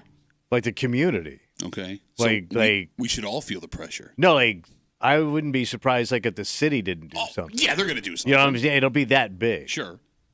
But when it comes to, no, you're right about that. But I mean, I guess there isn't much. You could just have a day where you declare it Don Eilhart Day, hand him a piece of paper, and that's the end of that. You could. You're not going to have a Don Eilhart parade down Main Street. You almost could. Okay, well, come on. Right. Just put him in the St. Patrick's Day parade next year. He waves at everybody. You could do that. That's true. No, but when it comes to the folks that he worked with, Kimmy is absolutely right. Yeah. The send-off both on and off the air that you're going to have to give this guy. There's no half-assing. And there's nobody you could ask how to do this, because it's unprecedented that somebody's worked this long at the same station doing the same job. Yes, that's what I mean. So like, you can't it has to call be something anybody. so unique. And that's going to cost you some bank. Well, I would be more worried about the time if I work with Don Eilhart. The tribute, Right? whatever. Yeah, the honor. You want to honor him the right way, you know? You got to bring all the people back that left and have them say something. They always do. Yeah, but what? He's been around so long. How many of those people are left to come back and say something? Some are gone. They're still around. But there's still a bunch or left. live here, yeah. Okay. Ginny and Doug? Yeah. And who else? Other guys in the industry that worked with him. Don't forget, these guys all kind of came up around the same time, like Funky. Okay. Right? Hey, but Lomax. Jenna Lomax, okay. All right. I mean, you got all these old timers that left. You're right. Like, you can make Rebecca LeClaire. Okay. All right. You got a little something for her. I do have a massive crush on Rebecca LeClaire. What is with you with tall women and short Italian men? I don't know. It's a good question, because I also love Ginny Ryan, very tall woman. Yeah. Okay. And don't tell Rebecca LeClaire or Ginny Ryan about each other. I'm trying to make this work. Right. 252 WCMF. So with the news yesterday that Don Eilhart will be retiring at the end of the year. I mean, look, it's hard to put into words what he's meant to Rochester. Right. And if you work at 13 Wham, it is now your responsibility to put into words what he's meant to Rochester. And everybody is going to see it, because that last week he's on the air when they're doing the tributes and bringing out all the folks, like you said, that are still alive that he worked with. It's going to be very emotional. Like, think of just the video. These poor that's people, what I was thinking. Like, the decades of videos you have to go through and put together. Yeah. It's endless. Yeah. Which makes me wonder, like, have they been kind of keeping up with this over time? Like they've been making a mega mix of Dawn. There are news stations that have done that for people, right? Like they have stuff ready to go. Well, no, they have stuff ready to go in case they die. Yes, but you also know he's going to retire at some point. So knowing that's coming, I would almost think like maybe you've been keeping up with it. You couldn't do that because like you couldn't keep a death roll on a coworker roll. but that's kind of what you're describing. No, a retirement roll. For those. Because I'm thinking Same like, roll. especially once he broke the record. Like I would think that's when you start looking through stuff. I think she's right. They start putting it together. Okay, I would have thought that, but then you have a guy that was younger than him that we all assume was going to do that job, retire before him. When Doug Emledge retired before Don Alhart, I assumed that was the sign that Don Alhart was going to do this until he could not physically do it anymore, right? So I don't need to get a retirement roll together, and I can't put anything else together because I sit next to the guy who's going to see what I'm doing. Right? It would be hard to hide it from him. How would you like to look over? Like, think about this, Tommy. If you walked in here tomorrow and Kimmy was putting together audio of in case you died, I would be upset about that if I were you. But you haven't? No, nobody cares if you die. we have it. It's just horns of excitement. Do you care that the old folks get the goodbyes they deserve when they decide to leave work? Do I care? Do you care that the folks you work with that have been there, the old war horses, the people that are built in the foundation of the building, get the goodbye they believe they deserve? It's kind of... No? You just say no. No. I think it's kind of sad all the way around. You think wanting it is sad? The whole thing, yes. Okay. Wanting it is sad. I think the event is sad when you really stop and think about it. You know what I mean? But you put all that time in. I know. Right? And you don't stick around without being well-liked. But if you stick around that long, to your point, the people that you really care about aren't around. Like I bet you there's people that die and wish they were still around that he could celebrate this with that are long gone. Sure, but that's age in general, man. Right, but that sucks. Like, nature takes it all back, and that's what it kind of reminds you of. Okay, dear God. No, but that's the reality of it. Okay, but or like I never got when they celebrate somebody's 100th birthday. Like, you know, they go to the nursing home, they put the little hat on their head, they can't even eat the cake. It's like, Jesus Christ, she's not dead? It's amazing. No, but it is amazing making it to 100. Quick, eat the cake. Every second could be your last. Like, I don't want to do that. That's not what this is. But it is to that person. Okay. But think about that person that's sitting there. You know what I mean? The actual person. Okay. They own. All right. They know what's happening. But here's the thing. Now, I understand you don't want any of this, and don't worry, you're not getting any of it. But, like, we've watched a couple of guys that have been around this business in decades retire, and they wanted this stuff, and they enjoyed the accolades, and they enjoyed the showering of attention. I know, but they're also huge dicks. The guys that got it were dicks. Like, the ones that were, like, the people that got multiple goodbyes are dicks. You know they dick. I'm going to turn to Kimmy now. Wait, sorry, I was on the phone, so I don't know how you got here. I'm dropping truths. Okay. I see you guys on hold. Don't go anywhere. Kimmy. Yeah. Tommy Truth showed up. Do you want to make sure that the folks who have been around forever get the goodbyes they deserve, the folks that you work with? I think it depends on your relationship with that person, right? Like, if this was somebody you worked closely with and they helped you out throughout your career, I think you want to do your best for that person. You know, I think if it's just somebody that hung around because they could. Huh. Who needs that guy? Nobody does, actually. Because you know that there are just some people where you're like, okay, like, you can call it quits now, man. Like, it is time. Do you think everybody deserves it like that? I mean, if they put their time in, if they came up and they showed up every day and they did the job and they took it seriously, do you think that they should get that? All right. Do I think everyone deserves it? No. No, but I'm not saying, like, they really put in the time, they were committed to it, and they were serious about their job. I mean, yes, I guess that person you're describing probably deserves that goodbye. Why? No, I'm serious. Why are you pointing? You know we're on camera. Yeah, I don't care. I don't even care anymore. I don't even care. That dude ain't around. I'm not pointing at you, Pastor. That dude doesn't ain't around. We're talking outside of the room down there. Yeah. No, that guy's a piece of crap. But no, man. Like, look, yes, it's hard for me sometimes with people that you have. What's the word I'm looking for? a sandpaper relationship with to look at that and go, okay. Yeah. But like the fact of the matter is, if you put your time in, why would you not get the shut up? Get it. Get the cake. Kimmy, you know why he has I think it's, you know what it is? It's the people that don't expect that send off that I want to give that send off to. All right. That's fair. No, but you know why? That's a good point. You know why Tommy has this take? Oh, tell me why. I'm going to tell you why. Because he's dressed for retirement. Brain man. What are you doing? I don't know, man. You playing an instrument? No, he's old enough where his hands just do that now. 252 WCMF talking about Don Alhart announcing his retirement yesterday. That'll happen by the end of the year, according to 13 Wham. You have this take.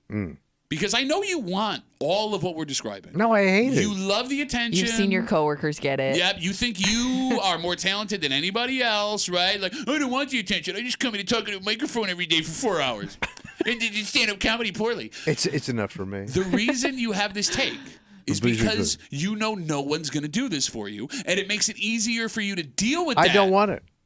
Even though they should do it. No, you absolutely want it. Don't sit here, because every time somebody gets an award, it happened on Tuesday. Oh, it's not me.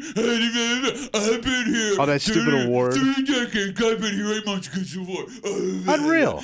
Kato gets inducted in the Rochester Music Hall of Fame. Kato got like 4 goodbyes. We had to hang a tiny shirt in the studio to make you feel better about yourself. By the way, it's okay to say you want it. Is it okay, Mom? Is it okay? I'm trying to make you feel better. Honey, it's okay if you want it. You can say it. No, I mean, she's right. Like, The fact that you're fighting it so hard makes you more of a dick about it.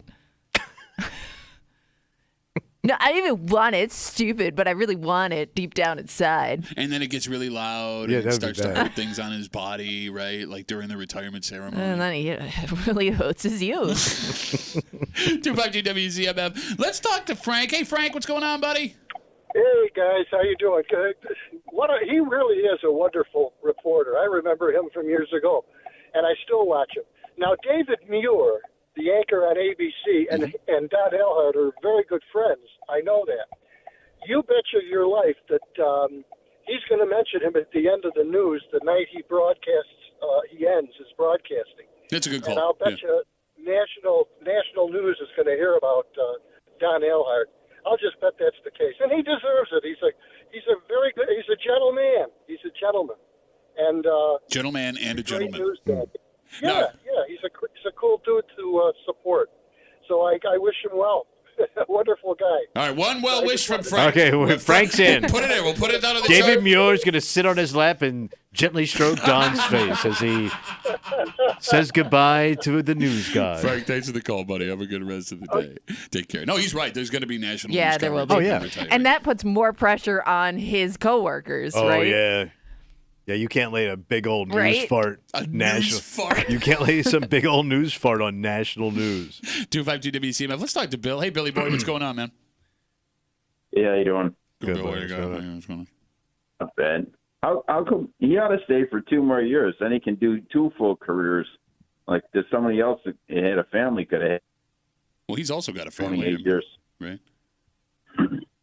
Yeah, I think he's milked the well long enough. Milk the well long enough. What do you got against Don Alhart?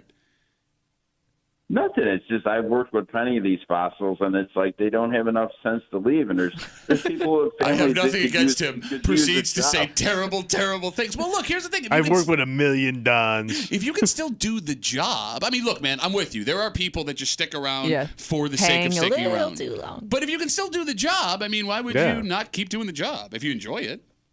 If you did the job long enough and you have a good retirement, maybe you can give somebody else a chance. Okay, but I mean, like, if you enjoy it, though, like, if you get up out of bed still excited to go do what you do, if that's, what gets you going in the morning. Basically, you have nothing else to do. But there's a That's lot of... most men. Yes, like, what do you mean? Like, Bill, What else? You're up to story. What else would you do right now if you didn't have a job? You'd have a hobby of some sort. What's your hobby? What would you be doing? Yeah, what's right your big now? hobby? I'm working. Did you just make his point, Bill?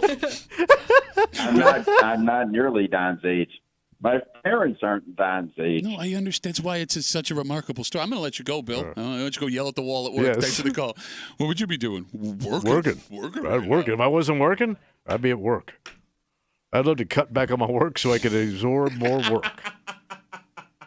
No, I mean, it does bring up a good question. What's that? Right? Like, because you're terrified of retirement. And it's nothing you have to worry about because either A, you're going to have to work till you die, or B, they're going to fire you before you retire. But like when you've done something that long every single day, what do you do? You're regimented. It's just stuck with you. So what do you do afterwards? It's got to be brutal. It has to be brutal. It's another reason why I kind of assumed he was going to do that job until he couldn't do that job anymore. So like a guy like your old man who still works, and I know you make a face. Okay, bro, still works? Yeah. Nobody watches more Red Wings baseball than my dad. Have you seen any trouble over at that stadium? No. No, neither is he because his back's to all of it while he's watching the baseball game. In his big old plaid jacket. But he's doing it right. Like he's still he likes being around people. He's a people person. He likes the attention. Are you seeing his dad sometime soon? Is this why? No, but I think that's. Oh, hello, Mr. Duffy.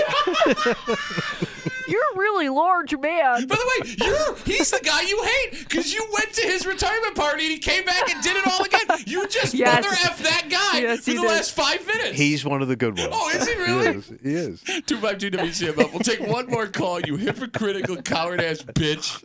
Eddie's got the last word on CMF. Hey, Eddie, turn your radio down for me, buddy. Okay. Take your time. We're just doing a radio show. Hello? Go ahead. Okay. I just wanted to say, it's a travesty, like a legend in Rochester. It's retiring, but at the same time, it reminds me a lot of like Ric Flair when I was watching wrestling back in the day when I was younger, and he was a legend, right? And so it's just after a while I got older, I stopped watching wrestling. Then my little cousin said, down the road, he's like, "Hey, Eddie, come watch a pay-per-view with me." I'm like, all right.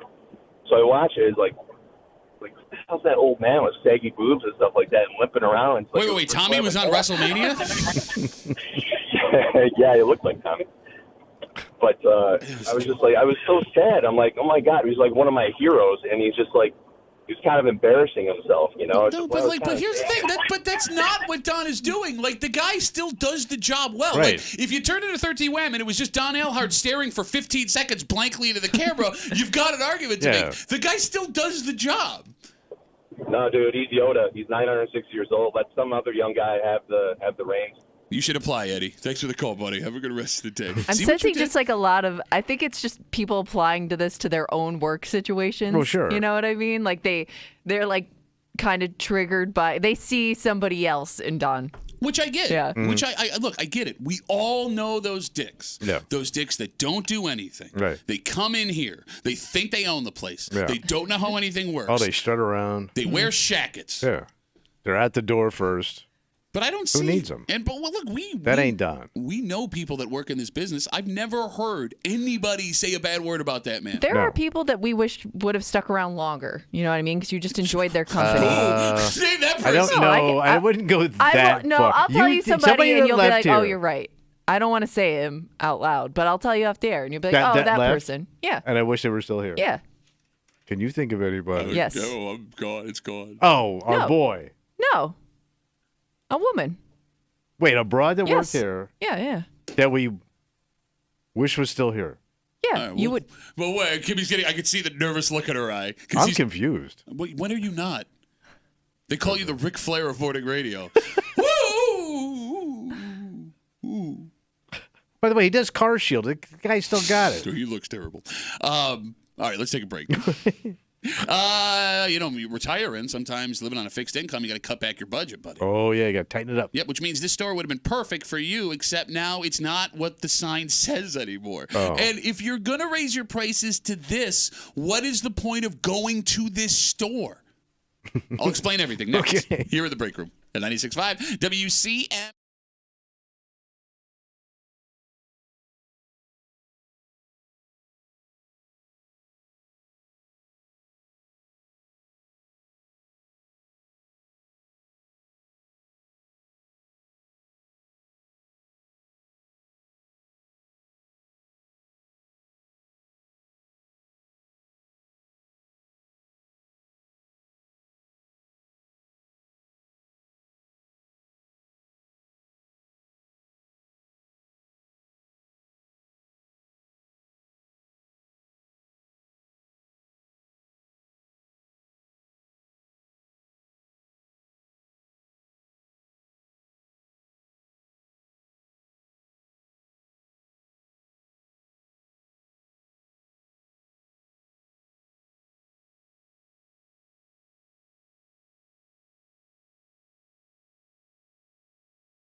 It has to be the end of this business.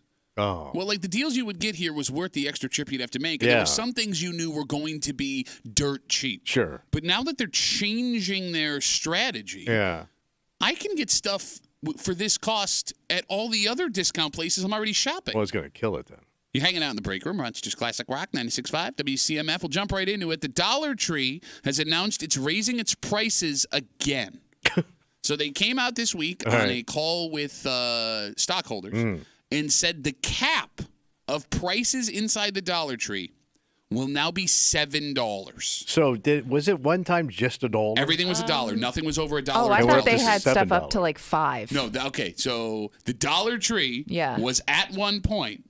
Everything was just $1. Dollar General was the one that went Dollar up to General $5? was the grocery store. No, here's the thing. Back in June, the Dollar Tree raised the cap of prices in their stores to $5. Okay. Now, some things would still be $1, but things could go up to $5. Now they are going up to $7.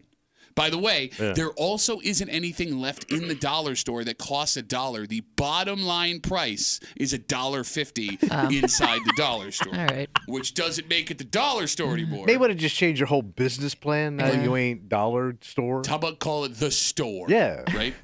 So they seem to be... How about dollars? They seem to be having a hard time. They also just announced that they're closing a bunch of stores. Oh. But with this change that you're not even getting anything for $1 and things can cost up to $7, what is the point of the Dollar Tree now? It's got to go away. Because isn't there like other stores that do this too now? They kind of jumped on that bandwagon of like Five Below and all that stuff. Yeah. But even that's not just Five Below anymore. They There's have stuff up to $20. Right. Oh, it goes up to 20? Yeah. Damn. I mean, it's still a cheaper option. It's just not $1. So let's talk $1. $1. Let's talk about that though, because if I'm someone who is going to shop regularly at the Dollar Tree, right? I'm also probably someone who shops at other discount places. Your you make the run. Yeah, your Walmart. Mm-hmm. What am I going to get at the Dollar Tree now that's cheaper than something I could get similar at Walmart? Why would I make the extra trip when the stuff is going to be similarly priced now? Yeah. Yeah, you're going to cut it out. Right? I mean, like, if it is the Dollar Tree, I can make the argument, well, I can go buy 10 things and it's not going to be over $1. They still don't have that kind of value at Walmart. Now that that's changed, I don't want to make the extra trip. I guess I look at the Dollar Tree, Dollar General as more of like almost a convenience store. Dollar General, yes. That's like the grocery store. Yeah. That's the one that's like, no, I know, but I'm saying Aldi's. like it's a quick stop. Like you don't have to walk into a big store to find like the cheap stuff, like the cheap section. Like the whole thing is just one little cheap section. But to your point, if you go to like Walmart, it's the same, and I don't have to make another stop. Yeah, I guess I'm talking about, Kimmy, the people that would supplement their groceries and like stuff that they needed with the I dollar. still gotta imagine it's your cheapest option. I mean, unless their prices went up so much, like if Walmart's went up so much, that's still the cheaper option. Okay. Because if their prices are going up, Walmart's got to be in the same boat. I don't know. Walmart's a much bigger company that can negotiate with other companies to keep their prices low. What are you talking about? What? Are you talking about volume? I am talking about volume. Volume. Yes. I don't know, man. Like I am a little heartbroken too. There was a Dollar Tree around the corner from my house when I was growing up. Yeah, but you needed it. Bro, y'all were as sad. a kid, those were like the best places because, you didn't have... His mother was the only one that had layaway at the dollar store. I still supporting Milk Club and Busted Bun Store. My favorite part of the Dollar Tree was the book section. They had books for $1. I bought both. With like misspellings. I bought both of Pete Rose's autobiographies. The I Didn't Bet on Baseball and actually I did bet on baseball autobiographies at the Dollar Tree for $1. For $1. I spent $2 on both of Pete Rose's autobiographies. I didn't know they sold books and crap. Yeah, but that was the best part. Like you would see like these famous authors whose books just totally tanked and they would end up in the back. Like 5 of Rush Limbaugh's books are just in the back of the Dollar Tree. Was that one of those stores too where they always sold like a crap load of calendars? Yeah. Yes. Like a calendar of every kind of picture calendar there could be. Okay, so like the big things you would get at the Dollar Tree, calendars was one of them. Greeting cards was the other. Yeah, Dirt gift. Anytime you had to wrap a gift, wrapping paper, gift bags, stuff like that. And then they started carrying frozen food, and it got a little suspicious. For $1. Yeah, you could buy frozen food for $1. Like frozen pizzas, frozen burritos. I never my tried. God. You know what I would eat back in the day, and even I was a little nervous Man, about the that. amount I can imagine the squirt you get from a Dollar Tree burrito. Well, some of it was name brand stuff. It just you bought them individually. No, none of the frozen stuff was. Well, the one around the corner from me has name brand stuff. Okay. Because like I was Frozen stuff? Frozen stuff. Like they do have like a small. They do have a small grocery section. I'm gonna pass. And they have like candy. The candy stuff, I would like get because it was name snacks. brand candy, and they would have smaller name brand chips. Yeah. But the frozen food, it was always like All the stuff Mama there was Gillette pizza. Really? Oh, okay. She's Eastern European. You eat pizza now. She also has a calendar. Mama Gillette. You have her pasty ass. It's her holding all of her pet raccoons that she also chops up and puts on the frozen pizza. I always thought it was name brand stuff just on a smaller scale. But that doesn't sound pleasant. 252 WCMF, we're talking about the Dollar Tree. That's the one that used to sell everything for $1. They have announced that they will now have a price cap. Prices up to $7 in their store. Also, nothing is $1 anymore. The bottom price inside the Dollar Tree will be $1.50. It's the end of an era, man. Never again will there be a store that will sell you everything for $1. And it was always junk. Yeah, well, of course it is. It's gonna fall apart on you. But like there was still that like stupid what's the word I'm looking for? Like that scavenger hunt feeling of like running through the dollar store feeling like you got something of value and like a week later be like, why did I buy this? I would think it would be great if you have like little ones that they want toys or something. You could just get them junk. No, I can't imagine the amount of lead I ingested based on the toys that I got at the dollar store when I was a kid. Because I remember like getting that mega bag when I was a kid of Army men. Oh yeah. Like you had like 7 platoons in there. Remember those? Yeah, and the one guy had the Swiffer. What's he doing out there? I know. It is funny because now might be like the height for Dollar Tree, Dollar General purchases this time of year. Easter baskets. Oh yeah, big time. Yeah, that's all they have on in the window display stuff for Easter baskets. Well, good luck with your $7. So do they also sell dog toys? Yeah. All right. Because I never my wife always is concerned about what the dog eats or gets into, but then we buy her these dog toys that I don't know where they're made or what they're made of, and we're fine letting the dog eat that thing till she ingests it. Do you hear how Pittsford you sound right now? You're worried about the contents of your dog's toy. Yes. Okay. Don't you? Well, don't you wonder why it's on a super discount? Yeah, but we still buy them. Yeah. She just rips them apart. You had a dog that ate panties and razor blades, and you're looking at me in the face. But those dogs were tough back then. By the way, Panties and Razor Blades is my favorite Nine Inch Nails song. I'm not even going to let you try. I don't even know their tunes. Let's take a break. Nostalgia is very powerful. It'll make you do things that you shouldn't do. All right. For example, like we all have the romantic memories of our childhood home. Sure. Homes we spent a lot of time Oh, in yeah, when go we take were a look, younger. right? Yeah. And for some reason, it's become socially acceptable, at least in some people's minds, to walk up a driveway. Yep. Knock on the door, someone you've never met in your life, and say, "Excuse me, can I please come in your house?" Bro, I got a story. We'll get into it next here in the break room on 96.5 WCMF.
The homes we spent time in as kids will always hold special meaning. Yeah. Right? Yeah, the home you grew up in, your grandparents, aunts, uncles' house you spent holidays at. Mm-hmm. They're full of memories. And one day when that house gets sold, you never get to go relive those memories again.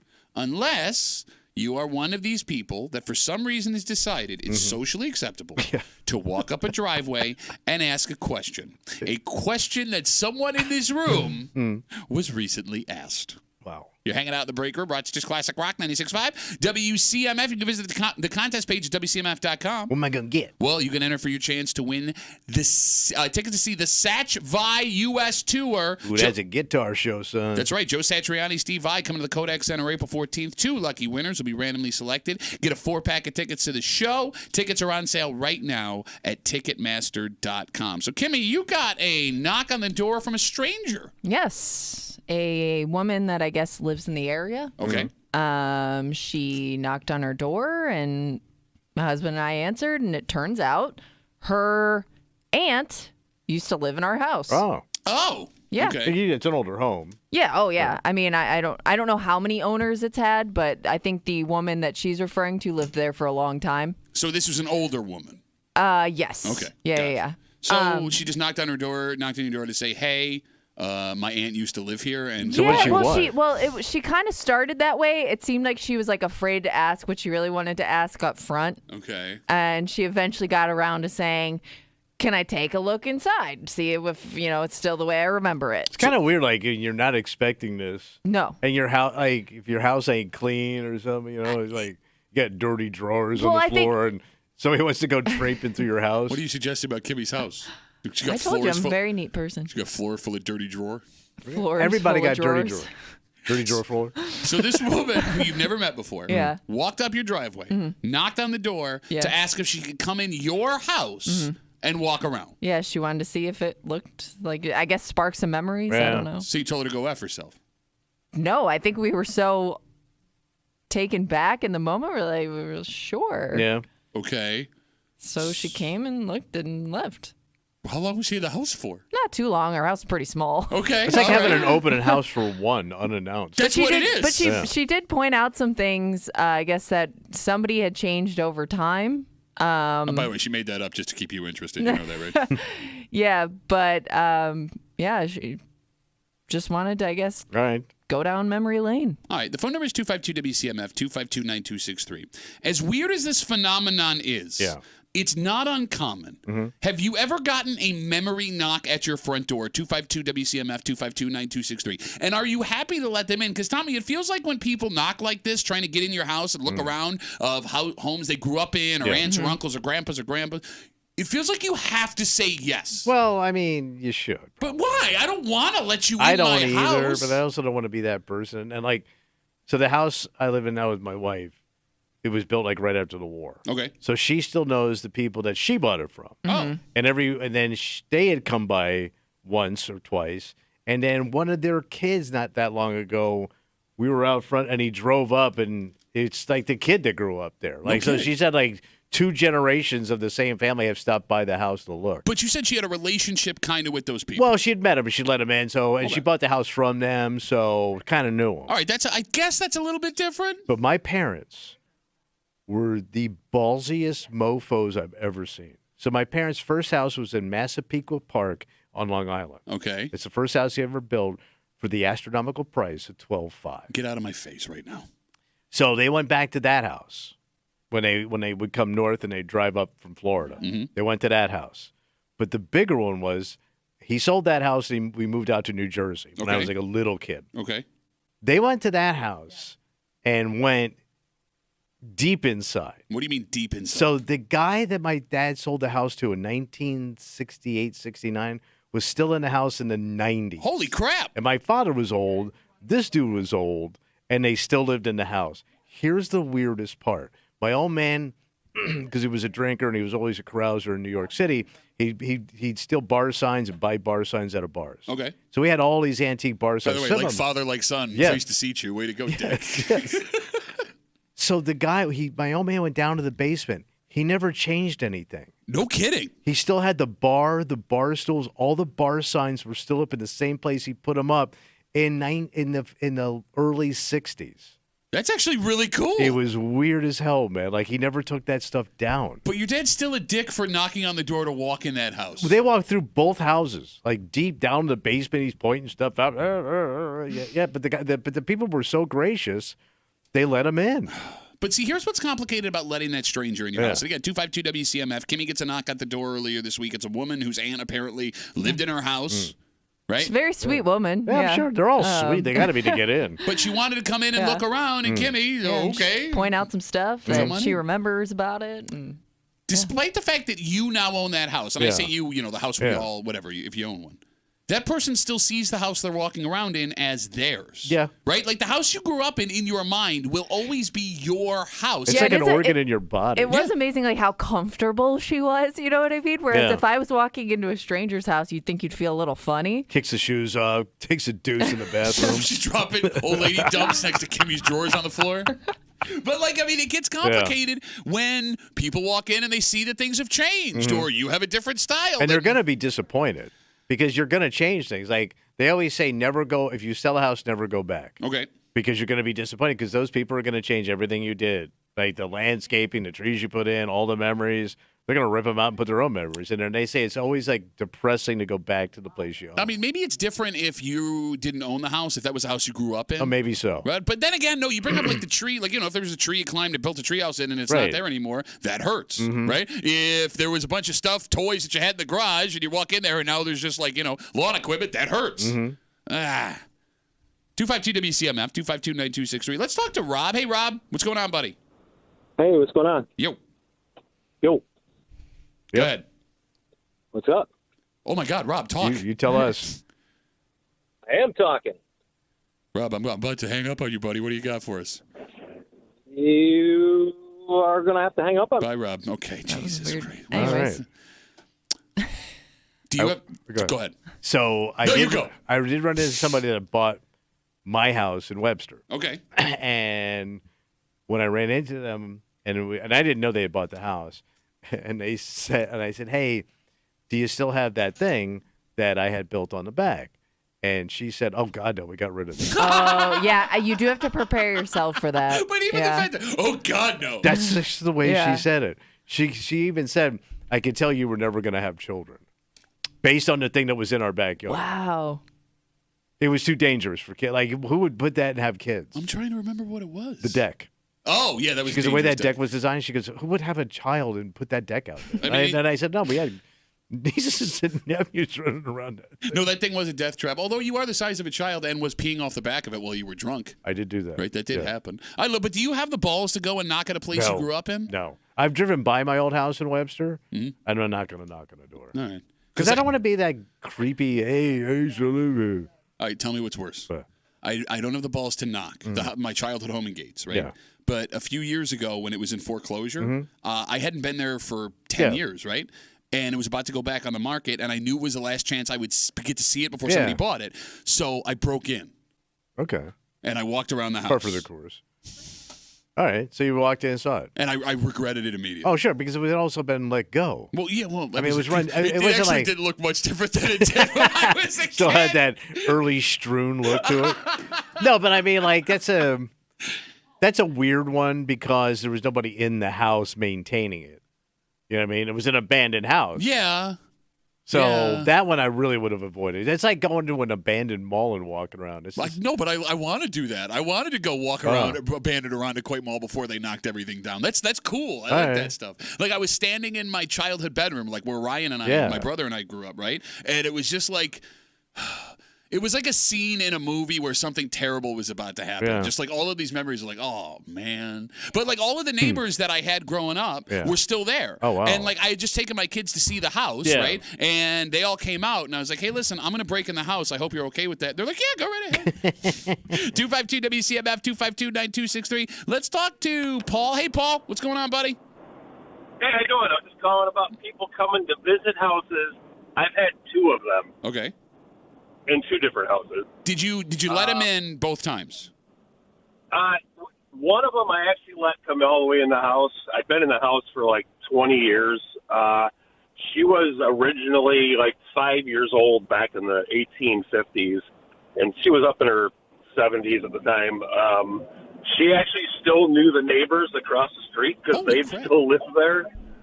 They grew up together. So she came through the house, and she just wanted to do that kind of memory tripping. You know, like my bedroom was up here. I love what you've done with the kitchen. The most recent one, I recently moved out to Wayne County in this old Victorian house that had I'm Victorian. Redecorated back in like the 1970s. It was awful. Okay. But you didn't let that person in. She came into the front door because I had gotten some mail for her, and she was the previous owner. And she looked around at everything I did, tore out all the carpeting, redecked, did all the walls, the ceilings, put all new lighting in, and she just stood there and cried. Wait, she cried in your Well, that's also kind of an ass move on her Paul's part. a dick. He ruined her life. Way to go, Paul. She cried because she wanted to do it for the last 15 years before they sold it, and her husband wouldn't let her. Oh, Paul's ruining marriages. Way to go, Paul. You're causing divorces. What a dick. I didn't know what to do. What do you do? Paul, thanks for the story, buddy. Have a good rest of the day. Yeah, I mean, you never think of it going wrong. Yeah, some blubbering old woman in your house. But I could. It could very easily go wrong. No kidding. Right? By the way, you also are not entirely sure that person lived in that house. That's there true. could just be weirdos that want to see the inside of houses. I mean, people go to open houses all the time with no intention to buy. It would also it would piss me off that I have to defend the things that I did to the house. Like, I lived here. No, it was my decision. Yeah. You always had to I wanted to do this. Why am I defending myself to you, woman? Get out of my house. Because even you, having lived there before, feel like it's their house, even though it's your house. It's the weirdest thing, right? 252 WCMF. Let's talk to Joe. Hey, Joe, what's going on, buddy? Hi, how you doing? What up? So I got I recently bought a house out in Churchville that has been there for like 200 plus years, and it just feels like every time I'm doing something outside, someone's always coming by to tell me something about the house. This last time, this older gentleman came with his wife, and they got out the car, and he was very sickly, and he asked to he gave me the story of he grew up there in the house. And normally I'm like I have 3 kids, and I'm like, I don't really feel like doing this kind of thing. But, I felt really sympathetic, a father of 3 to kind of let him. Can I come in your house? I want to come. Can I come in your house and take a dump on your floor by accident? I mean, I don't know if he was going to do that, but, definitely you could just tell that, this guy was near the end of the twilight of his life. So I just felt that, so I felt like he had to, but at the same time, I'm a nurse, and I'm like, at any moment, this guy could collapse. Oh, he dies in your house. Well, he picked the right house. Well, how about he went in there to end it all, right? I wanted to die in my childhood home. Thank you so much. Yeah, so basically, I'm just walking this old man in his house with his wife, and I'm like, at any moment he could croak. So that would bother me too. So man. I feel like that was a good thing to do, and I felt better about it. So he had a lot of history to tell about the house, so it was nice. You're a good person, Joe. You're a good person. By the way, we just got word he died. So he's gone. Yeah. Thanks for the call, buddy. Have a good rest of the day, bro. If somebody's that old, I don't the want older that. the person, the more likely you are to say yes. No, but also think about something as simple as stairs for like an 80, 90-year-old. You got to man. help them around. But I would think they know that there are stairs. You know what I mean? Yeah, but they It's not might like also they're think they can surprised. take them. Yeah, I want to go see my childhood Yeah. bedroom. Yeah, I'm out. You're not. You're too much of a coward. You would absolutely let them in. Man, that would be terrible, man, for me. Yeah, it would ruin my day. Can someone think about me, please? Yes. Bro, the best part about my house is it was built in 2006, so I don't have to worry about any of this. Yeah. There was one previous owner, and now they live next door. But can you imagine making that phone call? They did 911. I got this person.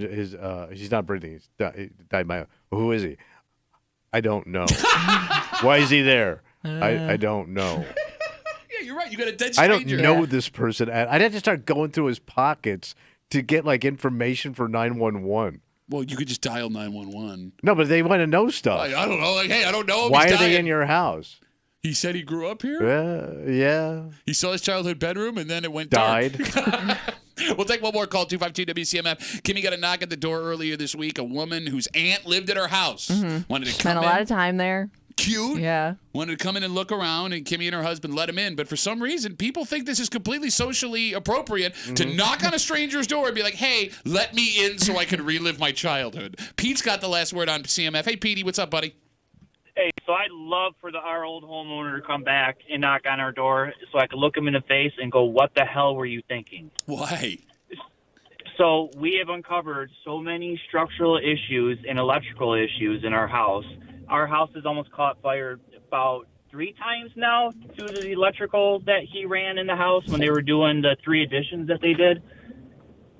So the last one was almost the worst. That one actually was about 10 minutes away from the whole house being caught on fire, and it would have been done. Did this person do it themselves? Do you know? Oh, yeah. Oh, okay.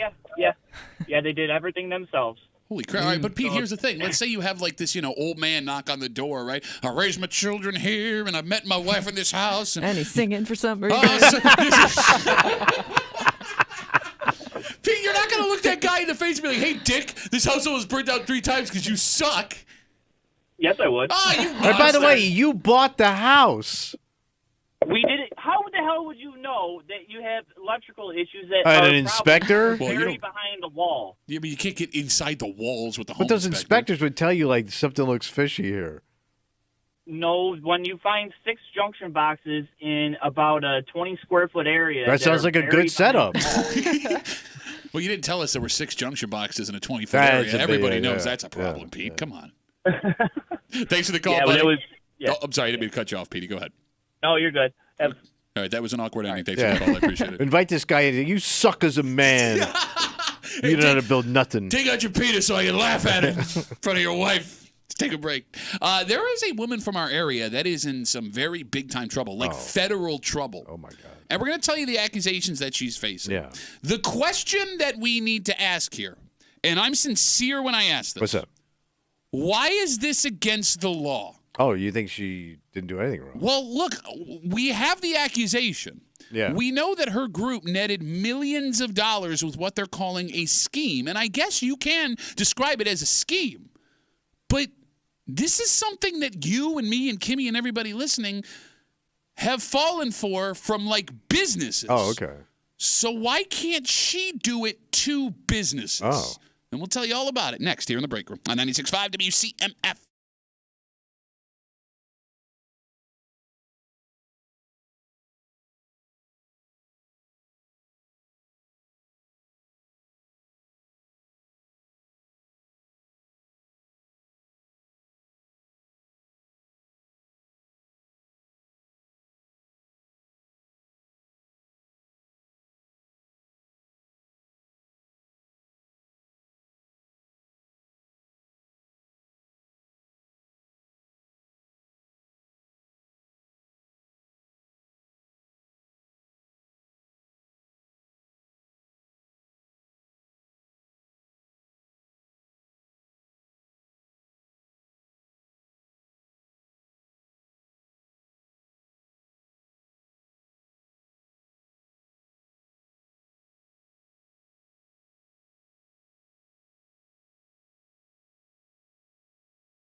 There is a woman from our area who is in some serious trouble. What happened? Like federal trouble. Boy. But here's the thing. Yeah. When you see the allegations this woman and her crew is facing, I think you can make a solid argument that what her crew and she are accused of doing isn't or shouldn't be illegal. Okay. Especially when regular ass folks like us get got by stuff like this all the time. I can't wait to hear. You're hanging out in the break room, Rochester's Classic Rock, 96.5 WCMF. We'll jump right into it. A 30-year-old woman from Rochester, along with 3 other men, have been charged with a billing scheme by the U.S. Attorney's Office. And here's how it worked. All right. The feds say that between 2020 and 2023, the group would send bills to over 4,500 businesses, some of them in Rochester and Buffalo, for cleaner and degreaser products. And they chose big businesses under the assumption that at the time, 2020 to 2023, the companies would just sign off on the bills, assuming they were ordering large cleaning supplies to clean up because of COVID. Okay. You get what I'm saying? Yeah. You're with me so far? On the back of the bill, in fine print, it said clearly there was no obligation for the companies to pay. Oh. And the argument was, we're doing this to try and solicit future business from these companies. Now, if the companies did pay, the group would send cheap-ass products to whoever sent the bills, right? All in all, feds say with this plan, the group netted over $3.7 million. And they are now facing several serious charges, including conspiracy, that could land them in jail for 20 years and include a $250,000 fine. Okay. Which is good because they got $3.7 million to pay that off with. Okay. I have a question. Okay. Why are they in trouble? Because they did send product, right? They did.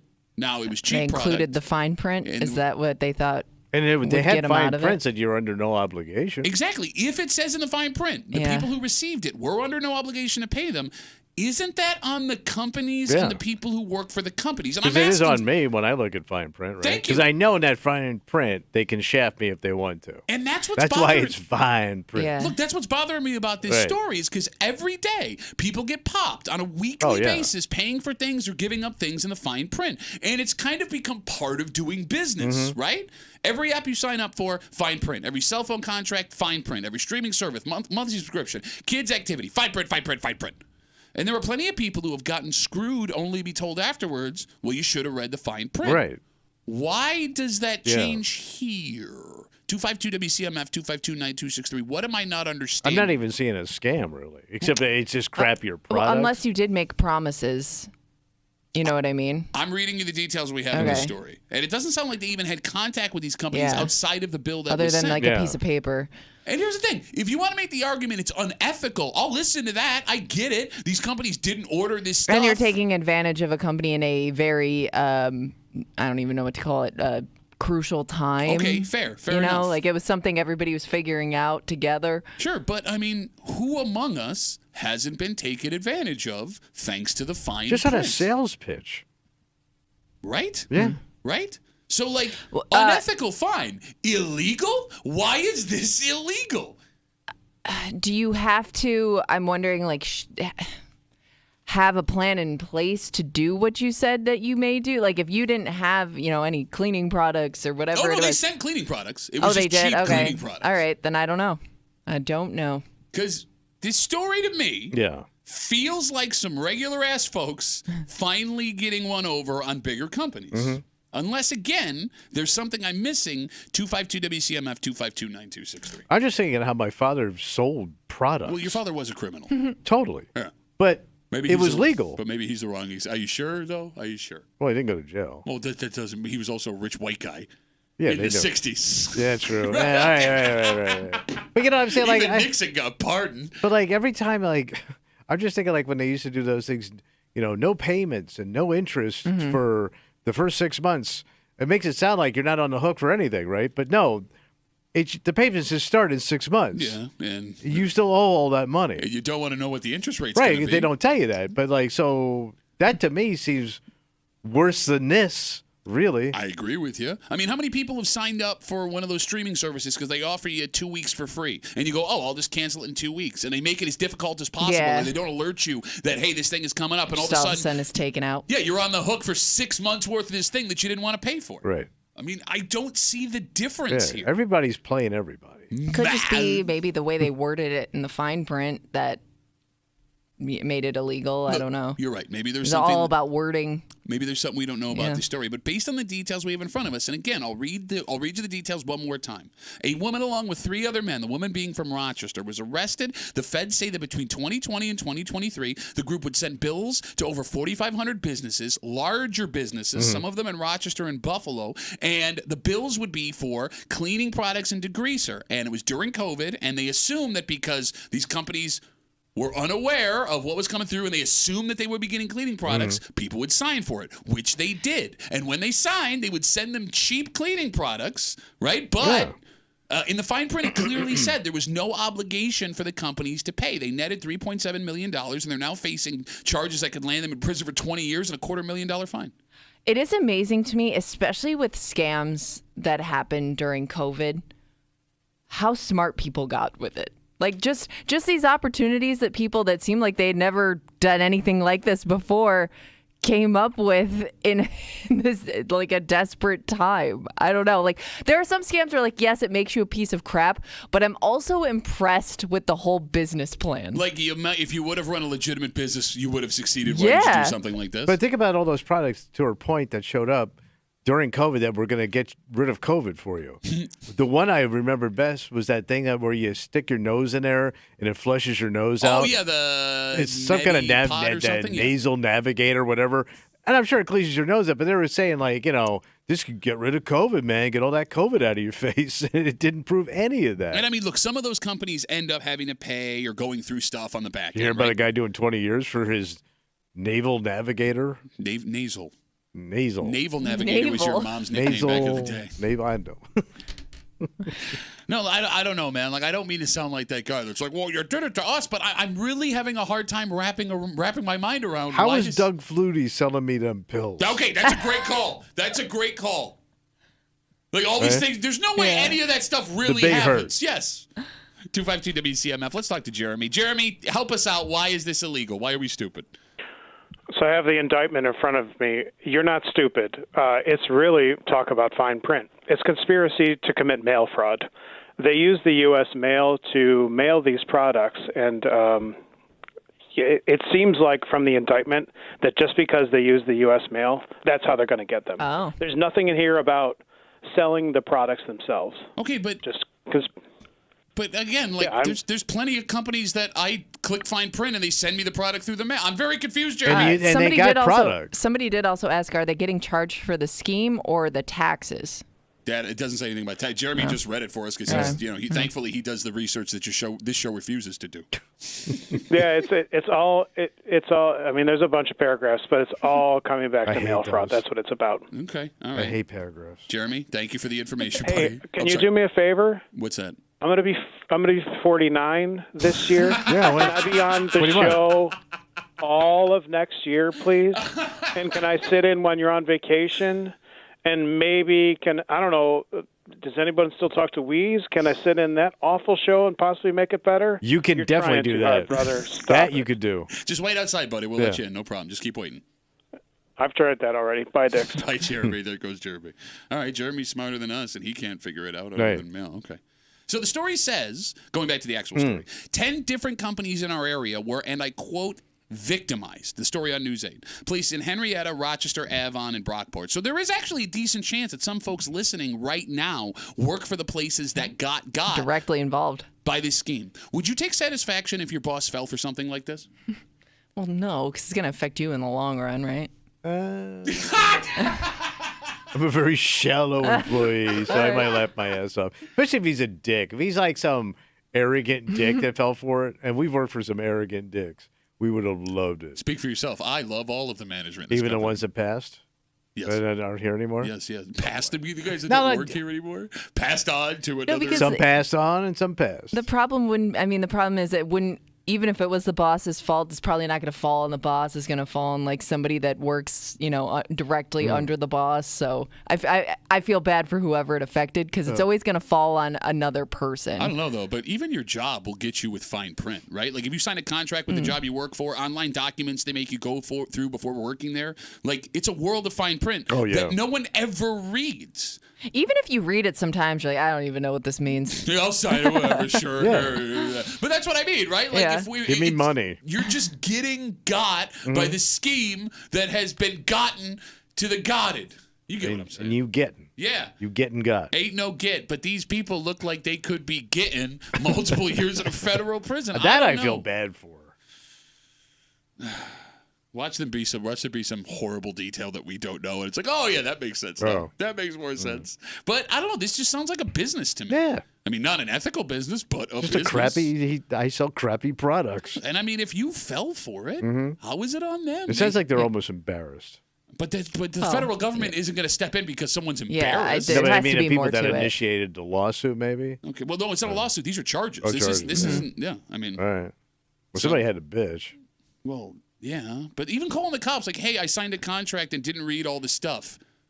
That's what you're Yeah. calling about, right? Kind of embarrassing. Okay. Yeah. All right. So with that being said, I do want to keep an eye on this story to see what ends up happening. We'll keep you abreast of the situation as it moves on here in the break room on CMF. So Good Friday today. Yeah. I'm sure you guys both had a very holy Thursday yesterday, and we I nailed it. Easter Sunday in a couple of days. And as we had a discussion this morning about adults getting Easter baskets and the insane amount of adults, people in their 20s, 30s, and 40s who still get Easter baskets from the Easter Bunny. You couldn't wrap your head around, Tommy, people getting actual gifts for Easter. Yeah. Well, you're going to have an even harder time wrapping your head around this. But what's going on? Bro, the amount of money that we're spending on Easter is jaw-dropping. How? Well, look, because we spend a lot of money on Christmas. Yeah. But Christmas is a much wider holiday. Yeah, and you buy for everybody. So even the average we have in front of our face would be higher based on who celebrates Easter. And we'll tell you all about it next here at the Break Room on 96.5 WCMF.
Tommy, based on the conversation we had earlier this morning, you are seriously underestimating the amount of money people are spending for this weekend. I can't figure where it's going. Look, I'm kind of with you. But you would run out of ideas to spend money on. The only place this stuff could be going is into a basket. All right. You're hanging out in the break room, Rochester's Classic Rock 96.5, WCMF. Holy Thursday yesterday, Good Friday today, which means get your fish fries in. Oh, yeah. And a lot of places are going to be coming to an end, finishing up today. And then Easter on Sunday. And in front of us, we have numbers that suggest we as a country are going to spend $22 billion on Easter. My holy ass. On what? What did you just say? On my holy ass, what? $22 billion. For context, that is $177 per American. But let's keep in mind, Easter's not like Christmas, where Christmas has become kind of a secular holiday. Everybody celebrates Christmas, most people. Yeah, you buy for everybody. Easter's more religious, and the Easter Bunny is only bringing baskets for the kids, right? So for the people that are celebrating, it would probably bring the average above $177 per person. So think more than that per person. That's insane. Where's that money going? I want to know what's in that goddamn basket. Well, okay. Are we spending more on like food and going out to eat? Okay, so let's say you're going to go to Easter brunch tomorrow. Yeah. There is not a brunch that's going to cost you $177 per person. Well, but you're adding that You're on a to cruise. the Easter stuff. What's the Easter stuff? The basket, that's it. What other Easter stuff do you pay for? Eggs? Right. Are eggs that expensive right now? Do people, I don't know, do people travel because it's like you have time off for the holiday? I mean, I guess if you want to I tie don't know if that counts. I've never heard of an Easter vacation. You're gonna miss Seeing out. family? Do people travel to see family on Easter? Is that a family travel holiday? I mean, what sucks with us is like the kids go on spring break starting Monday, so I know there are people that are going to travel, but I don't look at that as like an Easter expense. They're talking about Easter. It says we will spend $22 billion on Easter. So they got to be getting high-end gifts for people in those baskets, electronics, jewelry, that kind of crap. It's the only reasonable explanation. So when you say this morning, what are parents doing getting their grown adult kids at 20, 30, 40 years old Easter baskets? It's because they're getting really high-end stuff. Or am I buying something for my wife? You get your wife an Easter gift? Well, I'm trying to think of other places where you'd spend this money. I've never... Like if you got your wife high-end gift for Easter for being mom. Did your dad do that? My dad? My dad never did that. Did your dad get Easter gifts, Kimmy, for your mom? No, I don't remember that being a thing. That's a thing now. I've never done that for my wife. I've never heard of a woman getting that. Then I'm out. I bought myself my own Easter bunny that cost $20. $20? Well, solid chocolate. It's magic. Oh, I love it. That's what I mean. I would think most of the cost of Easter comes from the food. But again, like, I don't know how that jumps up. All right. So then, but it says per person. Right. And I don't know if that includes kids, but that means the average kid is getting $177 worth of stuff in their That's Easter a hell of a basket. goddamn basket. How? We caught such a bad generation of Easter, Kimmy. This is not fair. I don't know. Yeah. Because, like, even, like, the rich kids you knew didn't get that. That's what I mean. Yeah. I don't remember a kid getting, like, I mean, are kids getting AirPods and cell phones It's and gotta be Apple all that Watches stuff. in their baskets, though? It has to be. How? How do you afford that? What do you put in your daughter's?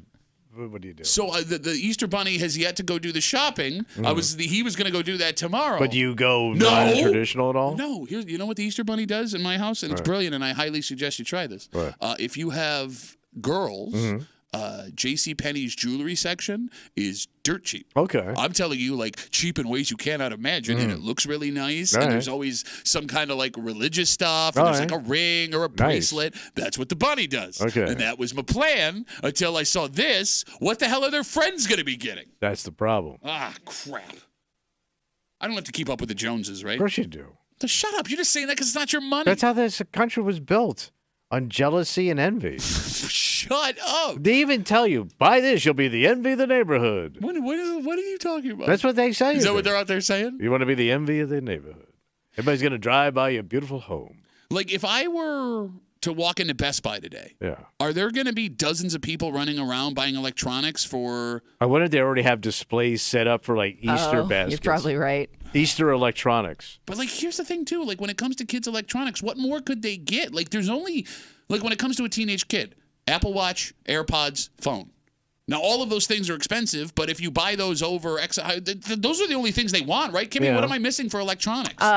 I don't know, like video game Okay, I didn't think about accessories, that. stuff like that. My kids I don't mean, do that would, that would definitely bump up the price. 252 WCMF. The average American will be spending $177 per person on Easter, $22 billion nationally, and we're trying to figure out where that money's going. Redneck's got it. All right. He's on CMF. Hey, Redneck, what's up, buddy? Morning, fellas. How you doing today? Good, man. So a lot of my old friends, they used to treat Easter as almost like I used to call it a second Christmas for the kids.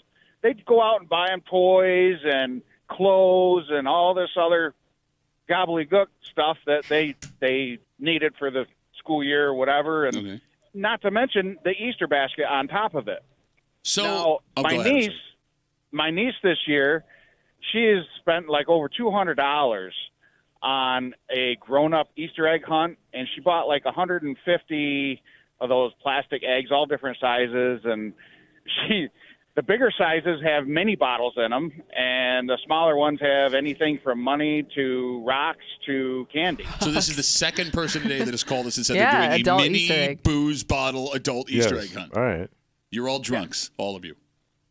Absolutely. I'm a redneck. What do you expect? Come on. Hey, Neck, when your kids were little, what did the Easter Bunny bring them in their basket? Shattered dreams. Just the normal stuff like Peeps, chocolate eggs, chocolate bunny. Okay. It wasn't nothing special. All right. I grew up on the lower spectrum of poor, so I did what I could for the kids, and well, I was worse than that. Worse than bad. We're gonna have a pour off one day, Redneck. Would you live in a hole? A lot of times, I would tell the kids that Easter was the day after, so then I'd go to the store and buy the half off. That's candy. a good plan, Redneck. That's a good plan. Thanks for the call, man. Have a happy Easter, man. Appreciate it. You too. All right, there goes Redneck. When did the transition happen then? If kids are getting these expensive gifts from the bunny in their basket, at what point did that change? It has to be the boom of social media, I would guess. Like probably like right to whenever Facebook opened up to everybody and not just college kids. Okay. And people started really sharing what they got, what they're getting people. We stopped. That's the third time this week you just said the word Kardashians. I'm right. I have to assume that's when everybody realized, like, oh wow, people are doing Easter that big, so then they up their game, and it's just a never-ending. And that's Keeping Up with the Kardashians. You're right. No, I forget. Which every is year. an actual show. Right? Not anymore. It's not. Oh no, it went to Netflix or something. Kimmy, you remember the most popular episode every year is the Kardashians Easter special? You idiot. God, you're an idiot. We got Facebook messages coming in. This is interesting. Right. Can always get us at WCMF for the Break Room Facebook page. Again, according to numbers, Americans as a country will spend $22 billion on Easter. That's $177 per person. We're trying to figure out where this money is going. Anne rates us. You guys aren't factoring in Easter clothes, dresses for the little girls, suits for the little boys, for pictures for the bunny, and for going to church. If people still go to church or brunch or family stuff, those things get expensive. I do remember always getting like a new Easter dress for this time of year. But clothes for kids are dirt cheap right now, too. Yeah. I would get my daughter's Easter dresses for like $10. I thought the clothes were like super expensive. It depends on where you buy them. Easter dress, I know that thing's getting chocolate on it, and they're going to wear it once, maybe twice, right? And they always come with like a straw hat. But if you are buying kids clothes for like summer then and all that crap, that would add up, I guess. This made me feel like a terrible father. This is eye-opening and scary. All right. No, because I got a grandkid. You sound like Ted NBC. But they're right this time. Because I know my wife's going to want to buy for the grandkids like this. Yeah, but it's her money, so what are you going to... Well, no, it's supposed to be our money for retirement. Oh, no. It's her money. It's always How am I going to eat? Money. Well, who cares? Have some chocolate left over in the basket. I'll get it on my shacket. We are down to 8, Tommy. Oh, the Elite 8? 8 towns, villages, no more neighborhoods. And some interesting trends have happened. First of all, when it comes to our WCMF break room, where they whining, burbs, bitchin' bracket. Something like that. Look, it's different Busted every time, but Close that's what enough. makes it cool. Yeah. There you go. Our first 1 seed has gone down. Oh. Yes, so we have 3 1 seeds left and the remaining 8. And Kimmy and I were just looking over these matchups that you can vote on starting now at WCMF.com and over the weekend. They're good. There are some good Wow. ones. Yeah. But past telling you who's left, and we'll do that just in a second, we got a Facebook message from a gentleman who was arguing that the #1 overall seed shouldn't even be in this bracket. Oh. And he's not saying that they're not stuck up and snooty, He's saying that when you live in a town like this, you don't need to whine or bitch. And he actually makes a pretty good point. Okay. We'll get into it. We'll do it next here in the break room on CMF.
Our break room, WCMF, where they whine in bitch bird bracket continues, Tommy. Oh, boy. And we will update you on how good it has gotten because there are 8 teams left, and oh my God. Really?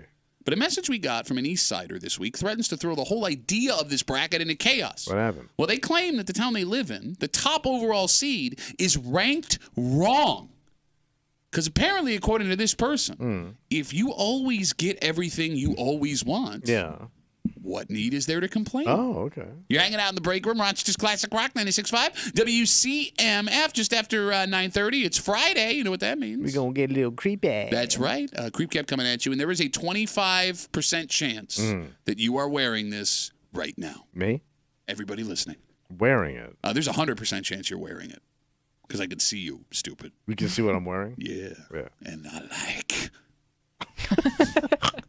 We'll get to it just after 9:30 here in the break room on CMF. We are down to 8. Count them 8. Towns and villages left in our WCMF break room where they whinin', burbs, bitchin' bracket. So, couple of surprising things. Okay. First of all of the city neighborhoods are gone. Okay. Like, nobody thinks that the South Wedge or Park Ave or Monroe Ave are whining and bitching enough to make it into the Elite 8. The second surprising thing. Yeah. We have lost our first 1 seed. Uh-oh. We had our top 4 seeds that kicked this whole thing off. It was Greece, Spencerport, Fairport, and Pittsford. Who went down? Yep. Fairport went down. Oh. They lost to Brighton. Man. So, with that being said, we have our final matchups, or excuse me, the 8 teams left over in the matchups here. Kimmy, can I get our exciting sports music? Sure can. All right, thank you. A matchup featuring the top overall seed with the dark horse that took down the other one of the top 4 seeds. Oh. Pittsford will be taking on Brighton. Man, that's Battle of Cash right there. Touching towns, buddy. Oh, yeah. But that's money on money. They call it the Battle of Monroe Ave. That's right. Whole Foods versus Pittsford Wegmans. Who's taking them down? Our second matchup. What do you got? 2 other East Side places going head-to-head. The town of Parrington going up against the village of East Rochester. Oh, small But program. they're a couple of small programs. Actually, a couple of small programs. Look, but East Rochester is holding its own all the way through. Yeah. They just keep winning and getting through. Our third matchup, the first one that takes an East Side place and pits it against a West Side place. Canandaigua up against the town of Gates. Do we look at Canandaigua as East Side? Well, it's East, yeah. Well, it's money. Okay. I mean, I just kind of see it as its own separate thing. You don't look at Canandaigua as East Side? It ain't West Side. No, it's not West Side. It's almost. Say it like that. But it ain't. All their boats work. It's its own side. It's Finger Lake side. I would say that's an East Side town. That's where the. It fits the bill, but technically, I guess I never thought of it as It's where an the East East Side. vacations. Okay, that's fair. That's fair. Well, wherever it is, it's up against Gates for a chance poor Gates. to get to the Final Four. And finally, 2 West Side behemoths battling it out. The village of Spencerport, known by the folks that live there as the Pittsburgh of the West Side. West Side money. Takes on one of the biggest suburbs in America, Greece. All right. So, again, to recap, and you can go to WCMF.com to vote right now and throughout the rest of the weekend. This will be up for 4 days. Pittsford takes on Brighton. Parrington takes on East Rochester. Canandaigua takes on Gates. And Spencerport takes on Greece. The way that this is lined up bracket-wise, there will be at least 1 West Side town that makes the Final Four. Okay, that's good. That's what we want. So we are setting up based on 4 East Side towns on the top of the bracket and 3 West Side out of the 4 on the bottom of the bracket. We could have an East Side versus West Side championship. Wow. In 2 brackets from now. Again, I still don't know what you're rooting for based on where you live. We're getting ahead of ourselves here. So go vote, WCMF.com. It'll be up for the next couple of days before we get to our Final Four. But the number 1 overall seed, Pittsford, who has moved on. That was no surprise to anyone. Yeah. Right? Like, we were going to take them, of course, as the number 1 overall seed. But one Pittsfordite is here to say that they and the other East Side towns are all ranked wrong. Why? Well, Dave wrote us a Facebook message earlier this week, and he writes, quote, I am from Pittsford, and I think the brackets are funny, so don't put me on Hate Mail of the Week. But you've got it all wrong. People in Pittsford and Victor and Fairport and places like that aren't big complainers because we don't have to be. So we said we. So He says he's from Pittsford. Oh, okay. Yeah. Duh. So he goes on, where I live, me and my family and my friends get whatever we want all the time. It's like the town knows everyone knows a lawyer, and every little request gets taken care of right away. I've never had to write a letter or make a phone call. I'm not anyone special, but the village and the town treats everyone like they are. I will agree, people from Pittsford can be stuck up and spoiled and out of touch, but they don't deserve to be the top seed for whining because we never have to whine. But being spoiled makes you a whiner. Yeah. But because you whine about being spoiled. Okay. And I'm guessing, like, because things are taken care of, when there's a little thing that's not, or a little thing that inconveniences you, it becomes a bigger problem. All of those are valid points. So the phone number is 252-WCMF, 252-9263. Again, Dave's overall point here is when you get everything you want, you don't have to complain. And you're right, Tommy. Like, all of getting everything you want would make you more of a complainer when little things go wrong. But, I mean, it's possible that the little things don't even go wrong. You're the only one that lives in Pittsford, right? Do you ever complain to the village or town of Pittsford? I have not. You have not? I have not. Okay, why'd you say you? I know some people that have. Oh, who maybe in my house. Oh, really? What, your dog complained to the village? I don't even know how she uses the phone. No, but we complain. And we complain about stuff that doesn't matter. Okay. Like, it's not even important. Can you give me an example of what someone in Pittsford thinks is not important that they complain about? Well, you mask it as an inquiry. Okay. Okay. You'll call the town like, when do you come by and start picking up the yard debris? Because it's been out here for a couple of weeks, and I'm not really sure when you will come pick up my yard debris. Okay, so you're not complaining. You are, you're but you're doing asking. it in a roundabout way. All right. I get what you're Just saying. wondering how long that ugly pile of debris is going to sit near my fancy mailbox for some reason is in the shape of a dolphin. Okay. But I think there is also an argument here from Dave, Pittsford Dave we'll call him, that folks in working class towns are bigger complainers only because But they're direct complainers. But that's the only way they can get things done. Right. They got to go direct and they got to raise their voice. And They do. Here's the thing. Right. Based on some stories we've seen, it kind of checks out. For example, when deciding on legal marijuana sales, both the town of Gates and Greece left the decision in the hands of their elected town boards with very little input from the people who live in their towns. We've seen deals cut with businesses coming into working class towns that the people don't really have a say in. Well, like with that Amazon warehouse in Gates, we still don't know what that deal is. So, like, that would never happen in Pittsford. Both of those things would never happen in Pittsford without the say of the folks that live there. But tough people don't complain as much either. Hard work and tough people just don't complain. They just get after. Oh, you're telling me that people in Gates and Greece don't complain? No, I don't. I think. Wow! Is this the new baptized Tommy Mulane that just showed up here? Talk like this. This isn't complaining talk. This is just regular talk. Hear me with your best shot. Who's that? Who's that sound like? Everybody over there. You dick. I'm sorry, I jumped on you there. I think rich people constantly complain, and they constantly want better service, and are always looking for more. So you're saying Dave is way off base with his Facebook message here? Yeah, like you have a buddy that works in a very high-end department of Wegmans. Okay. They sell probably the most expensive stuff in that store. Sure. I would love, because he could never do it, the amount of complaining and things he's asked to do.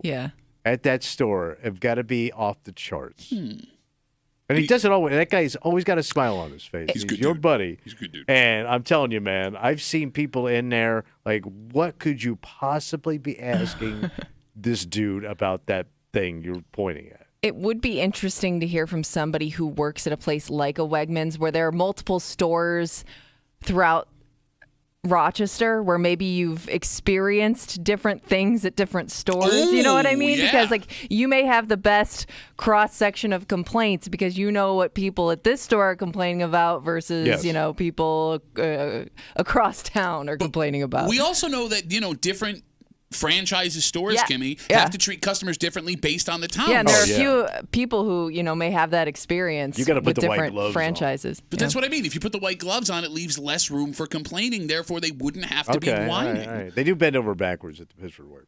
252 WCMF 2529263. Dave writes he's from Pittsburgh. He's upset with the fact. Not upset, I guess. He says he's not upset. Making an argument for.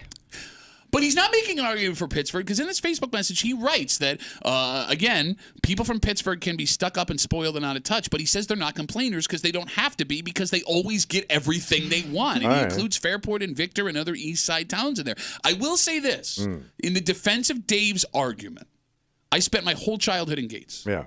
I don't remember a single time my mother or my father or any neighbors complained to the town about anything. Yeah. Not a single one in 18 years. Kimmy, did your parents complain in Hilton? No, my parents really were pretty good about that, but I knew people who complained. Like to the town? They would go to a town board meeting? That's the thing. Like, are we talking official complaints? Or are we just talking people who just... Because an official complaint is a little different than somebody taking to Facebook or a neighborhood app to bitch about things going on in their neighborhood. Okay, I'm going to say the complaint starts with the Facebook and neighborhood app. Inside your own house, that's fair. Everybody does that. Yeah. To your neighbors, face-to-face, that's fair. Everybody does that. But complaining about a business or something that a neighbor's doing that you feel isn't right, you know what I mean? But I can see people like engaged in like where you grew up not complaining to the town. Why? Because they don't want to bring the heat around either. Heat, shut up. How many things did your father put in his backyard that he didn't get a permit for? All of them. Everything. But that's beside the point. No, a lot of people have above ground swimming pools. Is that floating? How is that even happening? No, man, it has nothing to do with the heat. Oh, they don't want the heat coming. Nah. And your father wants the heat. And he didn't want the heat. Yeah, I don't know what to think about this because, like, I to your point earlier, Tom. And they don't care. Yeah, they just want to live their lives. No, that's not true. I love how now you crap on the West Side. You didn't have anything nice to complain about. What are you talking about? There's plenty of nice things on the West Bro, Side. that whole neighborhood was scuffed up. What the hell are you talking about? It was a good neighborhood. The house I grew up in was scuffed up. Yeah. It's still a nice neighborhood. Tell me if I'm wrong, and this is just... Why are you laughing? This is just the sense I get based on some of the things that have been sent to me. People on the east side complain about businesses and services. People on the west side want to tattletale on each other. I don't know, though. There's a lot of narcs They're and complaining tattles in more about Pittsburgh. people, like people that they have interactions with, than like official businesses. You think so? I mean, you see more of these neighborhood app posts than we do. That's what I'm saying. Like, this is just based on a small cross section of things that I've seen. Huh. So East Siders complain about service they get. West Siders complain about the people they live around. Yes. They complain on the street. Huh. That's an interesting Street level theory. complaining. That makes sense. Why does that make sense? Because y'all were raised in the street. Shut up. What? Like you make Gates and Grease and Chili sound like the Rough center ass. of Chicago. Like shut up. It's not even close to what you imagine it. And you don't even go over there. Yeah, but you knew it was rough. The girls were rough over there. What do you mean the girls were rough over there? Rough West Side girls? I love, bro. I still have me and Jones for some rough West Side girls, man. That's what all you knew. What? That's all you knew was rough side women. Until you got into that fancy school, you didn't know nothing. The hell you took? Those were all West Side girls too. Yeah, but they were all fancy. Oh well, I thought there wasn't any fancy ass on the Those West girls' Side. parents own them streets. Shut up! Shut up! That you shut roamed. Up. You have no. Look, I've been to Pittsburgh. I've been to Victor. I've been to Fairport. I go there. I've been around money. You have not been to Gates, Grease, I've Tri-Li, been down Spencerport. there. In how long? In how long? A couple of years. No, enough. You go to the Garden Factory at Gates and you go home. That's your Gates experience. It's nothing but old Italian men eating free popcorn and bitching about how that frog don't look like a real frog. It's concrete. It really doesn't. The frog, I don't look at it. If I get a frog, I put it in a frog. It's no good. We got Facebook messages coming in. You can always get us at WCMF or the Break Room Facebook page. Dave writing us that folks on the east side don't complain because they don't have to.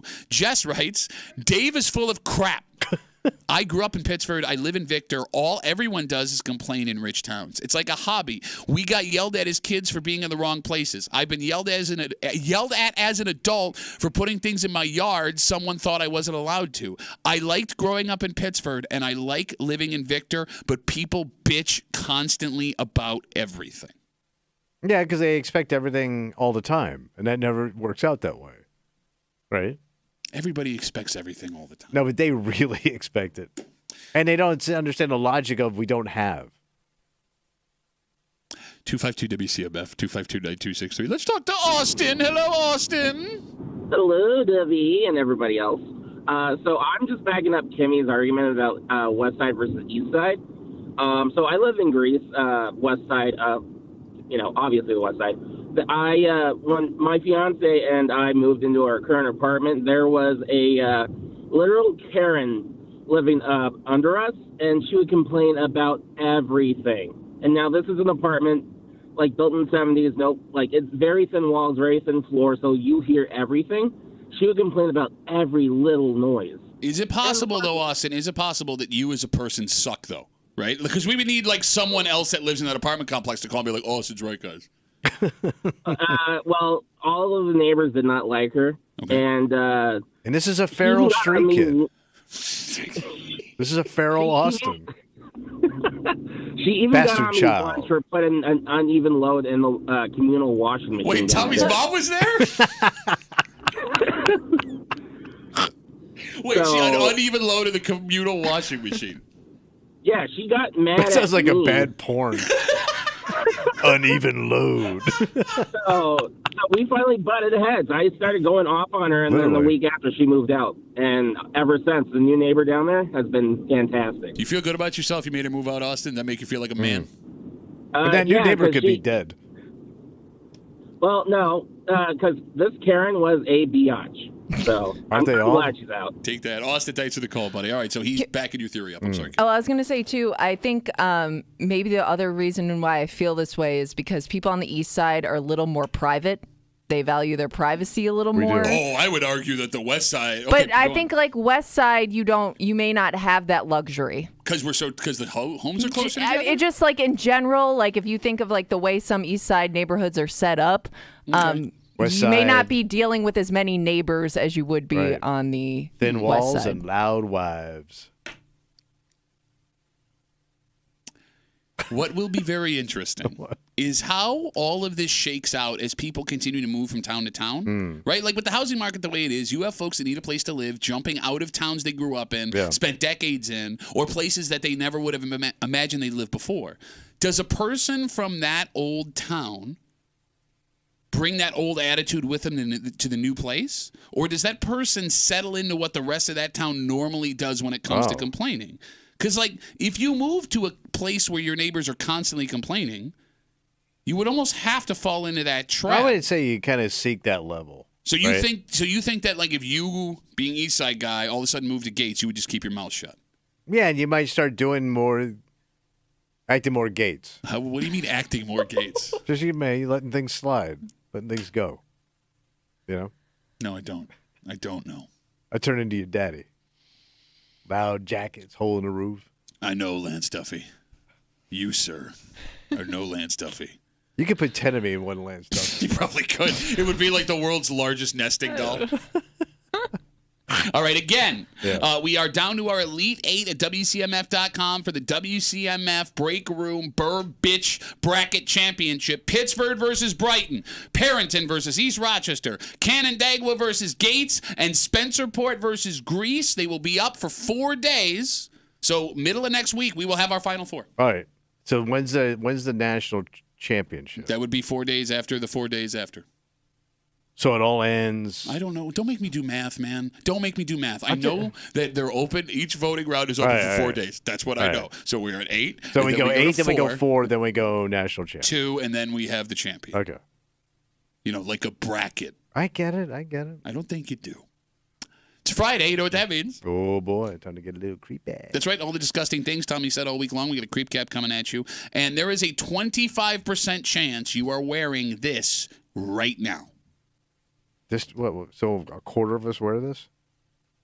I'm trying to figure out what the hell that is. We'll get it. Because everyone wears the same thing. I'm going to tell you. Shut up. Shut up. Doesn't make any sense. I got 32 minutes before I get to go home for the weekend. Shut up. Next to the break room on 96.5 WCMF.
at least 1/4 of everyone listening to this show are wearing these right now. Wow. And it's actually surprising it's not more, because I think we've gotten to a point as a society where we've decided, short of a funeral or a wedding, these are appropriate everywhere. Oh, wow. You're hanging out in the break room, Rochester's Classic Rock, 96.5. WCMF. You can head to the contest page at WCMF.com right now. What am I going to get? Enter for your chance to win a pair of tickets to see comedian Tom Segura Friday, September 27th at KeyBank Center, courtesy of Live Nation. Tickets for this show go on sale in exactly 23 minutes. Boy. So set your phone alarm. Get over to Ticketmaster.com. We'll get to what you're wearing. Yeah. What you're wearing. In just a second, but it is Friday. Yeah. You've just been running your disgusting mouth. Y'all welcome. No, and never has anyone ever thanked you.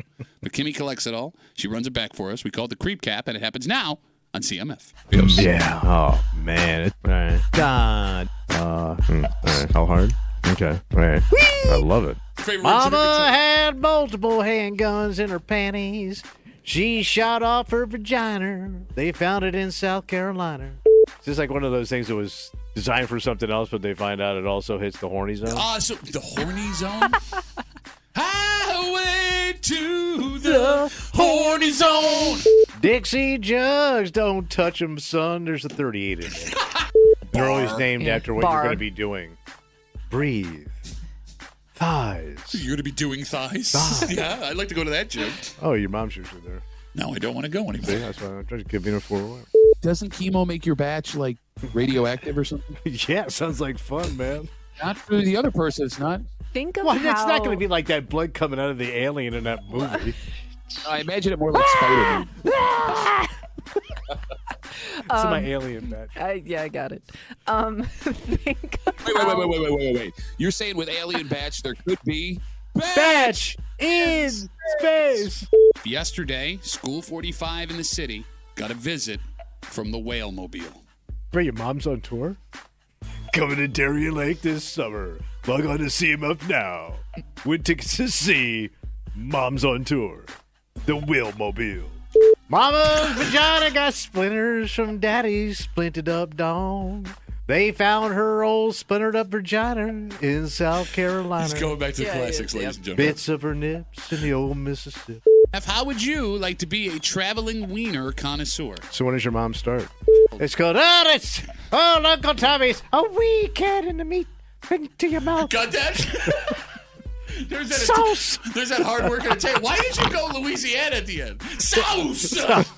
It's so good to be a creep. There it is, the Creep Cap on CMF. At least 1 in 4 people listening to us right now are wearing jeans. Oh, well, that's pretty standard. It's always been the American way. Well, not always, because there was a time. There was a time in the 1940s. Well, no, not even. It wasn't even all that long ago. Where you walking into a place of business, an office, which we work in. Oh yeah, there was no office jeans. Yeah, office jeans. Right. But that's just it. Office jeans are now a thing, and formal jeans to go out somewhere nice are now a thing. We are now at the point where there is nary a place short of a funeral or a wedding where wearing jeans is inappropriate. 72% of Americans say they wear jeans at least once a week. 1 in 4 Americans say they wear jeans every single day. You're not surprised by this? No, I mean, it kind of makes sense. The only reason you're okay with this is because you wear jeans on a regular basis. Yeah. If you didn't, you'd be freaking out right Absolutely. now. Because if I said 1 in 4 Americans are wearing flip-flops right now. or sweatpants. Yeah. Gross. I'm wearing sweatpants right now. Gross. It's not gross. I'm Look like you're going to go take a nap. Well, I would love to go take a nap. He's going for the athleisure look, which is a lot of, fancier sweatpants, I like to call them. My sweatpants are more expensive than Leggings, your jeans. I'll tell you stuff that. like that. I'm sure they are. Tell you that right now, buddy, if I had paid for them, which I didn't. No, I mean, like... This is weird because, like, when I was growing up, and Kimmy, I think your dad's going to be the same way. I only saw my dad in jeans. Was your dad jeans 24/7 guy? Yeah, I can't think of any other types of pants he wore. Like when I It's would just jeans. When I would see other dads in like not jeans, it would freak me out. Like they're not at work. Yeah. Well, like no, even my dad sometimes he put jeans on with his bulletproof vest to go off to work. Oh, wow. Jean cop, freeze. No, but like unless somebody died, it was going to a wake. And my dad would even wear dark pants. He would wear like khakis to a wake. Yeah. Can you wear khakis to a wake?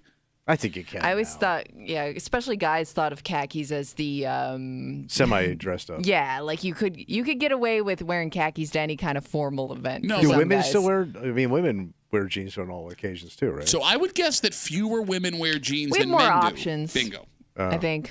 You're not factoring in leggings. Leggings. They have like kind of like flowy pants that aren't seen as like comfy pants necessarily. Flowy pants. I never heard of flowy pants. You- oh wait, I think I opened for her. Flowy pants right after you open for Soupy Pockets. Yeah. Wait, do you remember when Flowy Pants and Soupy Pockets got married? This is the perfect Soupy Pockets inside Flowy Pants. No, but I mean, not only do you have the leggings, which, by the way, women's leggings have also become appropriate for work as well. Okay. You'll see women walking around the office upstairs in leggings. but don't they have something else on? Well, yeah, they're not topless, you idiot. No, but I mean, like, there's something over the leggings. No. No, there are formal leggings. So just like formal leggings? Yes. I've never heard of such a thing. I don't know about formal leggings. Yeah. I'm trying to picture what you're. So like you would go to a funeral in leggings, Yeah. Okay, and nothing else. No, but you wouldn't go to a funeral in jeans, but you would wear jeans to the office. Women wouldn't go to a funeral in leggings. I don't but know they'd if women could just wear leggings leggings to the office. I either. know there are women listening right now that work in but offices. they that but wear more long. casual offices. That's super as Google, maybe. What are you You're working talking at about? Google or something. No, like, okay, Kimmy, you've seen, like, okay, pleather leggings have become popular. Those I don't see those as like your Come with standard a whip. leggings though. They're called pleather You look like leggings. a dominatrix. What are you selling? Pain? Hey, I'm gonna go put on my leather leggings. I gotta go work at the Spank Factory. The Spank Factory. Keep it in your mouth. You get spanked. It's a factory where they're just spanking people? Yes, you go through it. You Okay, get and you spanked. just get spanked. Yeah. Why would I go there? Because you're naughty. What is wrong with you? What goes on in your brain? Not much. You don't have to say everything that's up there, Dark man. stuff mostly. 252 WCMF 252-9263. 1 in 4 Americans say they wear jeans on a daily basis. 72% of Americans say they wear jeans at least once a week, which means there are 28% of Americans that never wear jeans. What do you do where you never wear jeans? Well, there are certain cultures that probably dress more appropriately than other cultures. But they don't dress like Americans. What cultures? By the way, this is Americans. Right, This but is we're America. a melting pot. So So, you- there's other people that come here What cultures- that don't dress the way we dress. What cultures don't wear jeans? What cultures have you never seen jeans I will in? say there's cultures that dress up like all the time. Give me one. Cubans. What are you talking? So you Cubans think- are always looking sharp. Oh yeah, I forgot. The 30% of Americans that have Cuban ancestry that don't wear Cubans wear jeans. No, they don't. Yes, they do. They don't, bro. Not when they're out. The Cubans in this country are always dressed sharp. Shut I would up. say there are certain cultures that always look sharp. There are Cuban men and women listening right now that are in Asian jeans. people always look sharp. I've seen Asian people wear jeans. Now, when I've taken when they're out, they're sharp. No, this says 72% of Americans wear jeans at least once a week, which means 28% of Americans never wear jeans. I've seen Cuban guys in jeans. Everybody How about you owns a don't pair know of no jeans. Cubans? I know Cubans. You think every guy with a Latin accent's Cuban? Okay, who are you talking to? You're Mr. Latin accent. Everyone's a Cuban with no jeans on. Are we having a who knows more Cubans off? Yes, we are, and I would I'm appreciate just you saying staying there's out of certain this. cultures that are very buttoned up.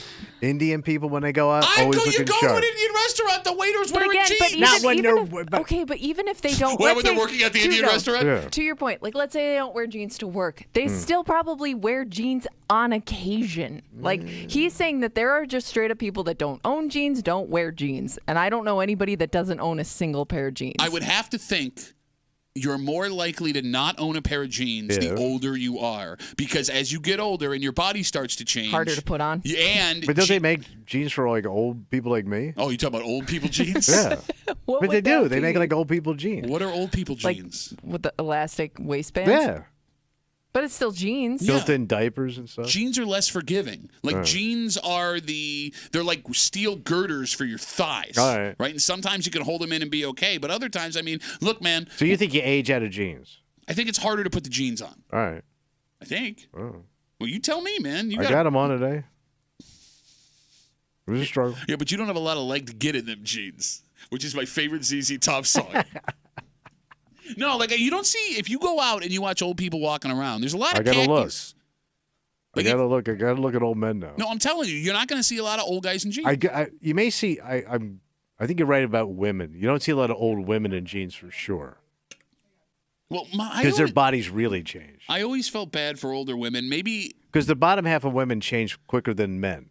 Like men's bottoms don't change because we wear our weight on the top. Women wear their weight below the hips, right? So go right. I'm not getting involved in no, this but conversation you know, at like all. when women I am age, stepping away from women have. Take a look at your mama's legs. What? Shut up. Or her hips, thighs, and buttocks region. Let me They do that. spread. Let me FaceTime her. Hey, Mom, could you show me your hip, thighs, and buttocks region, please? But you know I'm right. Women age differently below the waist than men do. All right. No, I do feel bad for women that as you get older, you have get to start. thick. No. Yeah. You have to start wearing mom jeans. Like that becomes appropriate because nobody. And even those don't work after a while. 252 WCMF. Let's talk to Ryan. Hey, Ryan, what's going on, buddy? Hey, Duffy. So I was going to chime in about your guys' jeans conversation. Growing up, so I'm 25 now, and it probably wasn't until like a couple of years ago that I actually started wearing jeans. I never wore jeans. I hated wearing jeans. I always wore sweatpants or gym shorts. So that was my. Well, you were a kid. Well, no, I've noticed. Like when I was a kid, everybody wore jeans all the time. But like, I've noticed this latest generation, like with my daughter, she's 13. She always wants to wear sweatpants. Yeah, the joggers, sweatpants, everywhere she goes. All right, maybe we that's got a in good thing. multiple fights on vacation because I'm like, we're going to dinner. Just put on a pair of effing pants. I mean, she's on vacation. No, we were going to like a nice place. I'm sorry. Go ahead, Ryan. No, I was gonna say that was the same. That would be the same thing with me. And like I said, like probably 2 years ago, I was like, all right, I have even now I only own 2 pair of jeans, and like I don't put them on a lot. I struggle to find a pair of jeans that fit me. To be honest, that's the most difficult. You a wide boy? It is funny how he said he reached an age. I'm not wide. It's funny how Ryan says he reached an age where he felt like now it's time for jeans. You've Like aged. I never thought about it that way. I just always had jeans. Age in the jeans, man. Ryan, thank you for the call, buddy. I really appreciate it. I will say this: when I'm an adult now. Better get me a pair of jeans. I didn't start wearing jeans until like middle school because I've always had very powerful thighs. And I couldn't find jeans that would fit me the right way. Like the Husky Boy jeans, the waist was too big, but the thighs fit. And then you'd find a waist that would fit, but the thighs that wasn't going to happen. I don't know why that's funny, man. It's a legitimate problem. Deformed, boy. It's a legitimate problem. Deformed.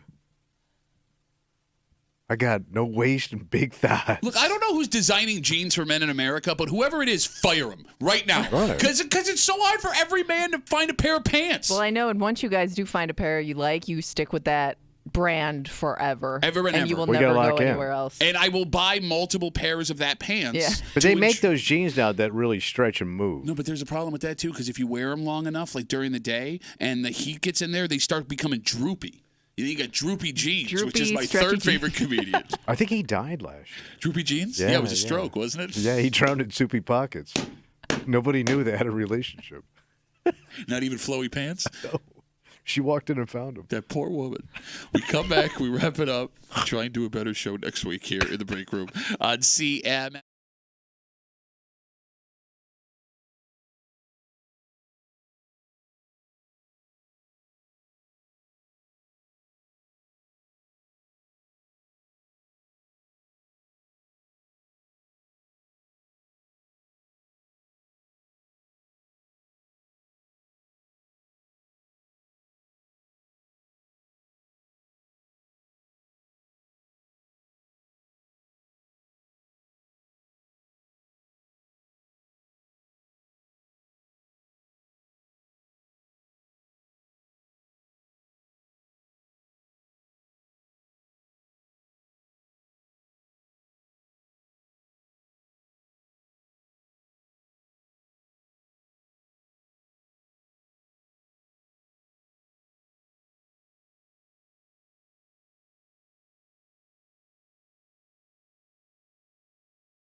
going to be a Rapperoo. Audio Friday Rapperoo. For a Friday Break Room CMF, that makes Monday. Right now, you go to WCMF.com.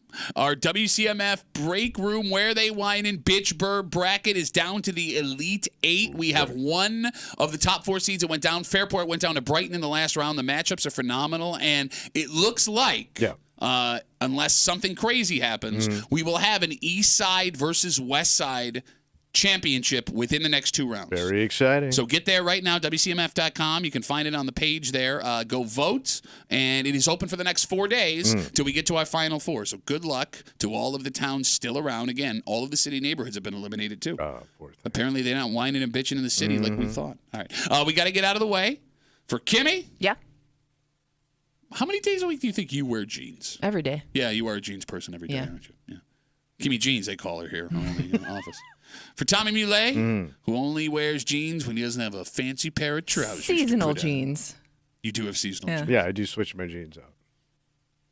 My name's Pat Duffy. We'll see you Monday morning here in the break room, 6 a.m. on 96.5 WCMF.